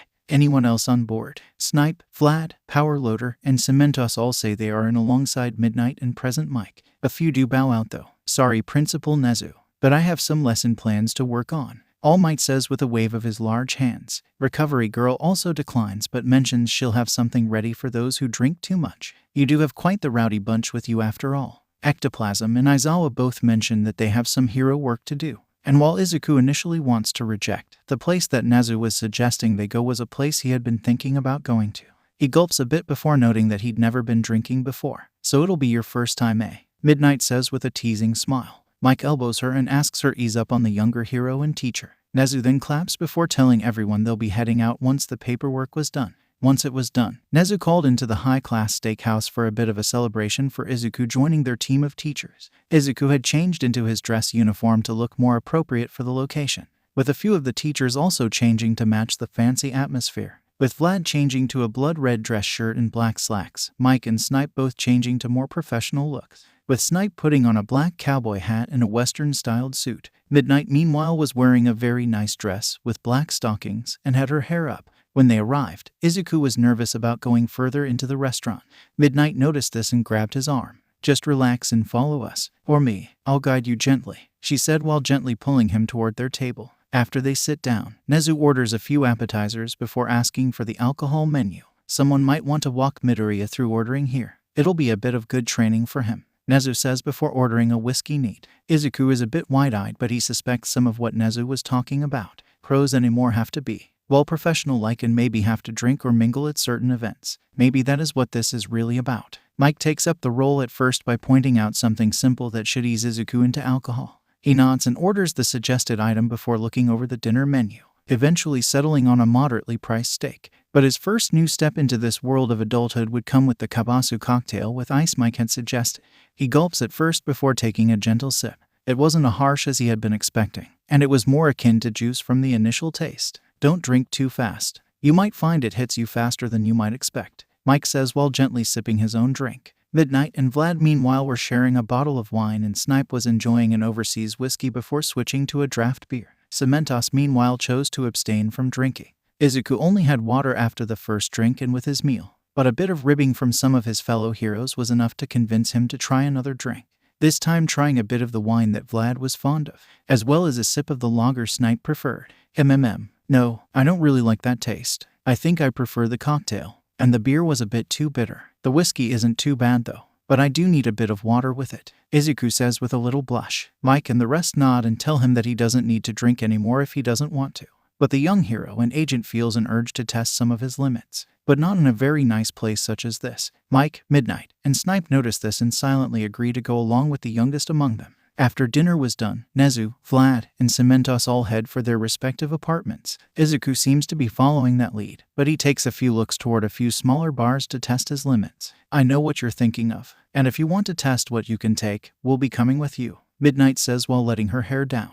The other two loosen up their suits and nod to go with the young man. Izuku blushes a bit and thanks his coworkers. They go to a small, nice bar to test what he thinks of the few different kinds of alcohol, even making sure to break up his drinks with water and a bit of food. Unfortunately, they also have a few drinks and start to feel the effects. While less compared to what Izuku was trying, they started to get a bit dazed after a time. Izuku meanwhile is feeling out of it after 10 different drinks. Even with the pacing, water, and food, Izuku was wobbly trying to stand from his bar stool. Whoa there. Oh man, I got you kid, Mike says while shaking his own head. Midnight helps him and then calls a cab for Snipe, who is asleep on the bar. Mike plans to take Izuku to his place at UA, only to realize he left his pass to the gates at the school. Midnight sighs and pulls hers out of her purse. I'll get him. Whoa, back. You live close to where Snipe does, right? Mike shakily nods before helping Snipe up into the cab the bartender called for them, and Midnight was helping Izuku to their own cab. What happened? Izuku says groggily, slightly coming out of his alcohol-induced fog. Midnight tells him they are heading back to UA. Izuku nods before asking who she was and gulping down a bit of bile. Midnight chuckles a bit while considering if she should go forward with one reason. She wanted to take the young hero drinking. I doubt he'd be opposed to it, and it would be interesting to see what this young man's technique is like. Nimari thinks while her own eyes and thoughts are a bit hazy too. When they arrive, Nimari uses her pass to get by the barrier and get to Izuku's place. When they arrive, Nimari sets the younger hero on the couch while she goes for some water, until she starts feel more of the booze she had at the end of the night. Izuku meanwhile is sitting up on the couch and feeling out as muddled his senses, first standing up and walking to the kitchen. There Nimari was feeling dizzy and Izuku noticed this. As she started to fall over, Izuku moved in to try and catch her, only for both of them to end up tangled up in each other's limbs. This gets some laughs from the both of them and Nimari thanks Izuku for trying to catch him. Even a bit addled, you still have the instincts of a hero, Nimari says with a blush and slur. Izuku sits up and leans against the cupboard before rubbing the back of his head. Yeah, I just tried to help how I could. Midnight, right? You are the one here, right? Nimari, just call me Nimari right now. Izuku, Nimari says with a slight blush and crawling toward the younger hero. She brings her hand up to Izuku's cheek and rubs it with her thumb. She then comes toward him with a kiss, one that starts out gentle before both getting more aggressive. The two eventually stand and the heroine guides the agent toward the bedroom, while also dressing down to get to the finish. Nimari quickly working to unbutton Izuku's uniform and shirt and guiding his hands to undo her dress. Izuku stumbles back and falls onto his bed with Nimari on his chest, with her own chest practically spilling out of her black BR, and her garter belt stockings coming undone. I've never, Izuku says with slight slur and nervousness. Nimari sways a bit before leaning down to whisper in his ear. I know, don't worry, I've got you, she says before unclasping her BR and leaning down for another kiss. Midnight woke up first from her dazed stupor to realize where she was sleeping. Oh, well, I'm not complaining. I had hoped for this somewhat, but I wonder what he'll think when he wakes up, Nimari says with a smile, then gently poking Izuku's sleeping face. He groans a bit before turning over in his bed. Nimari is tempted to tease him a bit more but lets him be, washing her underwear before showering, only to be surprised by Izuku walking into the changing room once she was done. Wait, Midnight, or Kayama. No wait, I think that actually happened, Izuku stammered while blushing brightly. Nimari chuckled before grabbing his shoulder. Just calm down for now, Izuku. We can discuss more later. If you'd like, I can join you in the bath. Izuku's blush gets a bit brighter but he manages to regain some of his composure and gently rejected the alluring woman. But he does squeak a bit when she passes him and smacks his butt. Once her underwear were dry, she asked Izuku if she could borrow some clothes for a bit. My dress isn't what I'd call the best for talking or cooking after all. Izuku clears his throat and mentions that he had a Neuron t-shirt in the closet, and there's some sweats I think in the dresser. Nimari thanks Izuku and gets the articles in question, and Izuku finishes quickly in the bath. Or rather, he calms himself down in the bath. Once done, he spies the older hero starting coffee in the kitchen. So he puts his pants on and offers her a bit of breakfast before she goes. It's not much, but I do know how to make a few breakfast things, he says with a slight sheepish look. And while she is tempted to tease him again, Nimari keeps it simple and thanks her younger colleague, helping him with chopping up some vegetables to go with the eggs and bacon he made. After eating, Izuku uneasily broached the topic of what happened next. Well, nothing if you aren't sure about things, but I'm hoping you'd be more inclined to do this some other time, Nimari says before noting that they could have no strings attached if he wasn't sure. Izuku gulped as Nimari leaned over to him and he could see her breasts under the shirt she borrowed. I'm not really sure. I wasn't ever that interested in anyone when I was younger, partially because of what happened to me. He notes that his time on the Ark and before coming there had affected him in a few different ways. The whole quirkless diagnosis and how people treated me after was the start, and then everything that went down while training to be an agent. I don't know where to begin, he explains sheepishly. I understand, and frankly I don't blame you at all. But that is why I mention no strings. You can figure out more about yourself as we go. Maybe you'll meet someone who will be right for you. But in the meantime, Nimari asks for his phone and puts another number in it. He already had her and the rest of the faculty, so this new number confused him, at least until he saw the name she put on it. Nimari Nighttime. She gave him a coy smile and said if he was ever interested, give that number a call. Izuku cleared his throat before mentioning that they had classes to worry about. He walked her out before questioning if she was going to go home to change. No need, I'll just change into a spare hero costume. I'll bring the clothes back later. Before she left though, she caught Izuku with another kiss, backing him the wall and tempting him to forego classes to enjoy a bit more of midnight in the daytime. But he shook his head and resisted with a gentle push. He sighed before gulping again and changing for the day. He put what happened out of his mind to focus on the matter before him, and forced when he saw Midnight in the office later and she was acting calm and not making a big deal out of what they did. So, he refocused on a special quiz for a little later and requisitioning the training equipment from Neuron for the practical side of the quiz. Since his classes were in the afternoon, Izuku focused on the other side of his job, that being an agent, officer with the police, humming while looking over details pertaining to a few of the Yakuza and a few other possible villain or criminal organizations. Midoriya, pay attention to the clock, man, Mike said when lunch was starting. Izuku shook his head before realizing that he almost missed lunch entirely. Sorry, thanks man, got caught up in checking some details on criminals in the area. He made his way to Student Union to get a quick bite to eat, chuckling at some of the students discussing their next set of classes, while Izuku was thinking about how to instruct his next class. Okay, I'll just discuss a few of the different chimera types with the class, open to questions after I've described them. I can do this, Izuku thought to himself. He stepped into the classroom and looked over all of the students that were attending. He walked over to the podium and set some of his materials down. Yosh, hello everyone. Today, we'll be going over something many of you might not have expected. Types of chimeras. Izuku started before bringing his legatus down to hook into the computer. From both, he projects a few images of the chimeras that could be a threat to the world. Starting with the most common type, the human forms. First showing the sword and shield chimera that often attacks in the field and in the astral plane.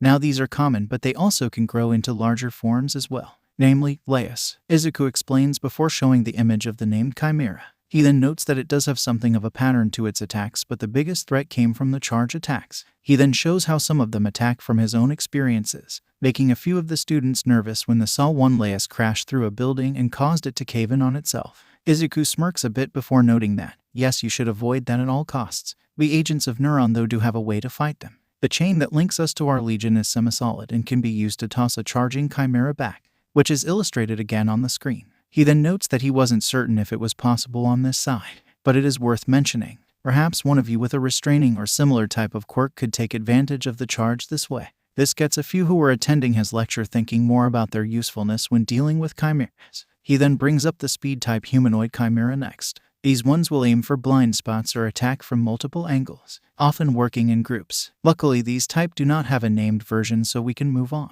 Sir, what do you mean by named version? A nervous silver-haired young man named Shota Nyaranjiki asked. Izuku smiled and thanked the young man for the question. Named chimera are special variations of chimera, often exhibiting greater strength, elemental power, or other aspect that makes them terrifying to face. He then shows a few more images of the named chimera but stops to refocus the lesson. Today we'll mostly be going over the humanoid types of chimera and not the named ones. We'll save those for later, he said before clearing his throat, then asking that the rest of the questions wait until after the lecture, showing an ice-wielding humanoid chimera and its attacks, from ice beams and frozen claws, to making a shield when it was low on health, and then noting its possible evolved or named form being Eris, though instead of ice, this one had satellites that shot energy beams at its enemies. The ice though made a different member of the class uncomfortable, that being Endeavor's son, Todoroki Shoto. The feminine form of the ice users gave him a moment where he was reminded of his mother. Izuku opens the floor for questions, but there aren't that many for him to worry about. Momo had stayed a diligent student and stuck to questions pertaining to the lecture, as had a few of the other high-ranked students, Katsuki among them. There were a few though that were getting distracted or missing the point of the lectures, namely those who were wanting to know more about gossip, like a fellow greenette named Takage Setsuna, asking questions about him and Burnin, or others who had questions about the arc. Alright, that's enough. I'm not here to teach you about the arc or just being a hero your age. I am here to instruct you on how to deal with the threats of the astral plane, because it is coming, and it will try to destroy the world. If you can't get focused on the matter at hand, I suggest you leave. Now, the focused glare coming from Izuku made a few of the students unsettled or scared, though in the case of Momo, she found herself shivering from it. Katsuki was one who agreed with the agent and lambasted the rest of the class with Ida. He's seen the hell these things can unleash and had to save people more than once. So we'd better respect that knowledge, or we'll end up dead, the blonde said. Ida agreed and noted, we are here to learn to be the next heroes of our nation.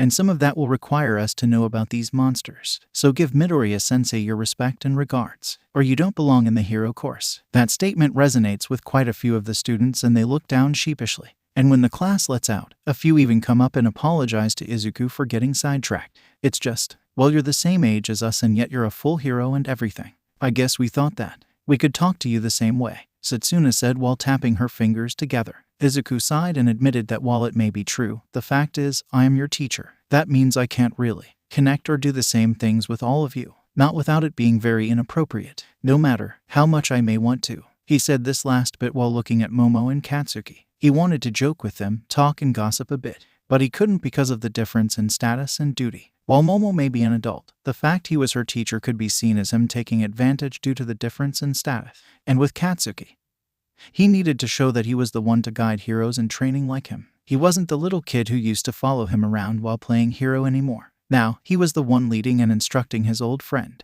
Satsuna saw the conflicting emotions in Izuku's eyes and apologized again. "I guess I didn't think about all of that. There haven't been many heroes as young as you for a long time, sir." "Nonsense, Hawks." Izuku nodded and thanked her for the apology. "Do you have a different question related to what we covered?" he asked, to use as a segue to dismiss the girl, with Momo and Katsuki being the last ones to leave the lecture hall. "So, it's kind of like that, huh?" Katsuki said with a sad smirk towards his old friend. Izuku sighed and agreed. "I can't do anything that might be seen as inappropriate. I'm not just a new teacher. I'm supposed to be the representative of my organization. I'm a Neuron agent and police officer, for crying out loud." His old friend nodded and agreed on all of his points. "You even further ahead than I realized or ever thought possible. But if anything, that's a reason to look up to you now. Do what you gotta do, Deku," Katsuki said before putting up his fist to bump.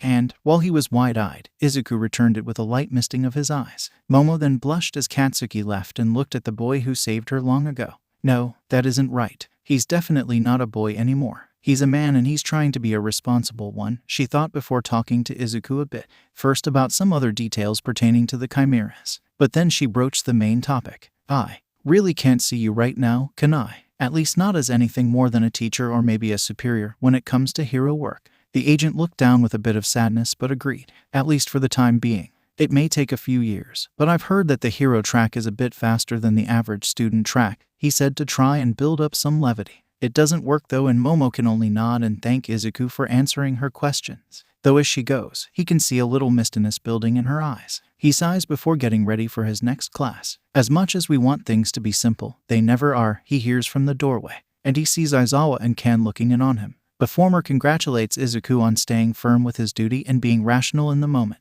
The latter pats him on the shoulder and offers to help with some lessons to take a bit of stress off. Kan then says, "It's hard for us heroes to find someone we could love as is, and toss on your duty as agent and the stress is higher. But you have some friends with us, even if we are all a bit older." Izuku thanks the man as the sophomore classes arrive. He gives similar lectures to each of the classes before calling it a day, or he would if he hadn't been called by a different agency to help with a matter. "It's kind of an honor to be called by you, Sir Night-Eye, but I'm a little curious as to why." "A fair question, my good man. I'd like your help with a matter I'm investigating. Mainly your investigation skills. I need more information on a group called the Shy Hisaki," the green-haired hero explains. He noted that he had many details pertaining to the group, but he wasn't ready to move in on them, especially since they had two new dangerous bosses leading the group. The former is a young man named Chisaki Kai. He's been in charge of the group for a while now, but the other is a strange case. Night-Eye brings up an image of a young girl with white hair and a horn. She had a disinterested, yet angry look in her eyes. She looked to be about 12 or 13, and she had an entourage of thugs behind her. Izuku was confused by the girl and asked who she was. "This is Dana Iri. She's the granddaughter of the previous head of the group.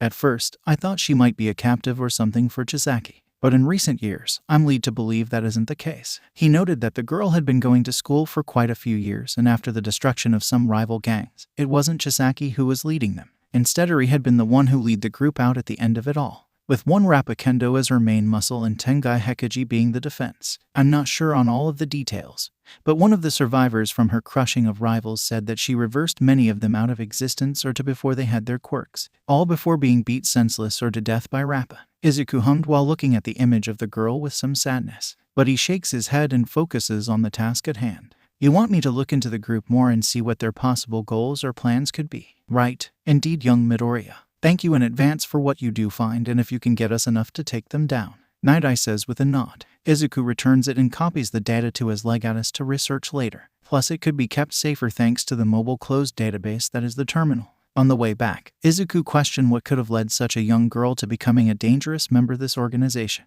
and what would be the best way to stop her and this Chisaki character. He thought as he rode his motorcycle back to UA. Okay, sadly the chapter is over, and if you enjoyed the video just leave a like, and subscribe with post notification, so when the next chapter is ready, you will be notified. Okay, see you in the next video. Bye.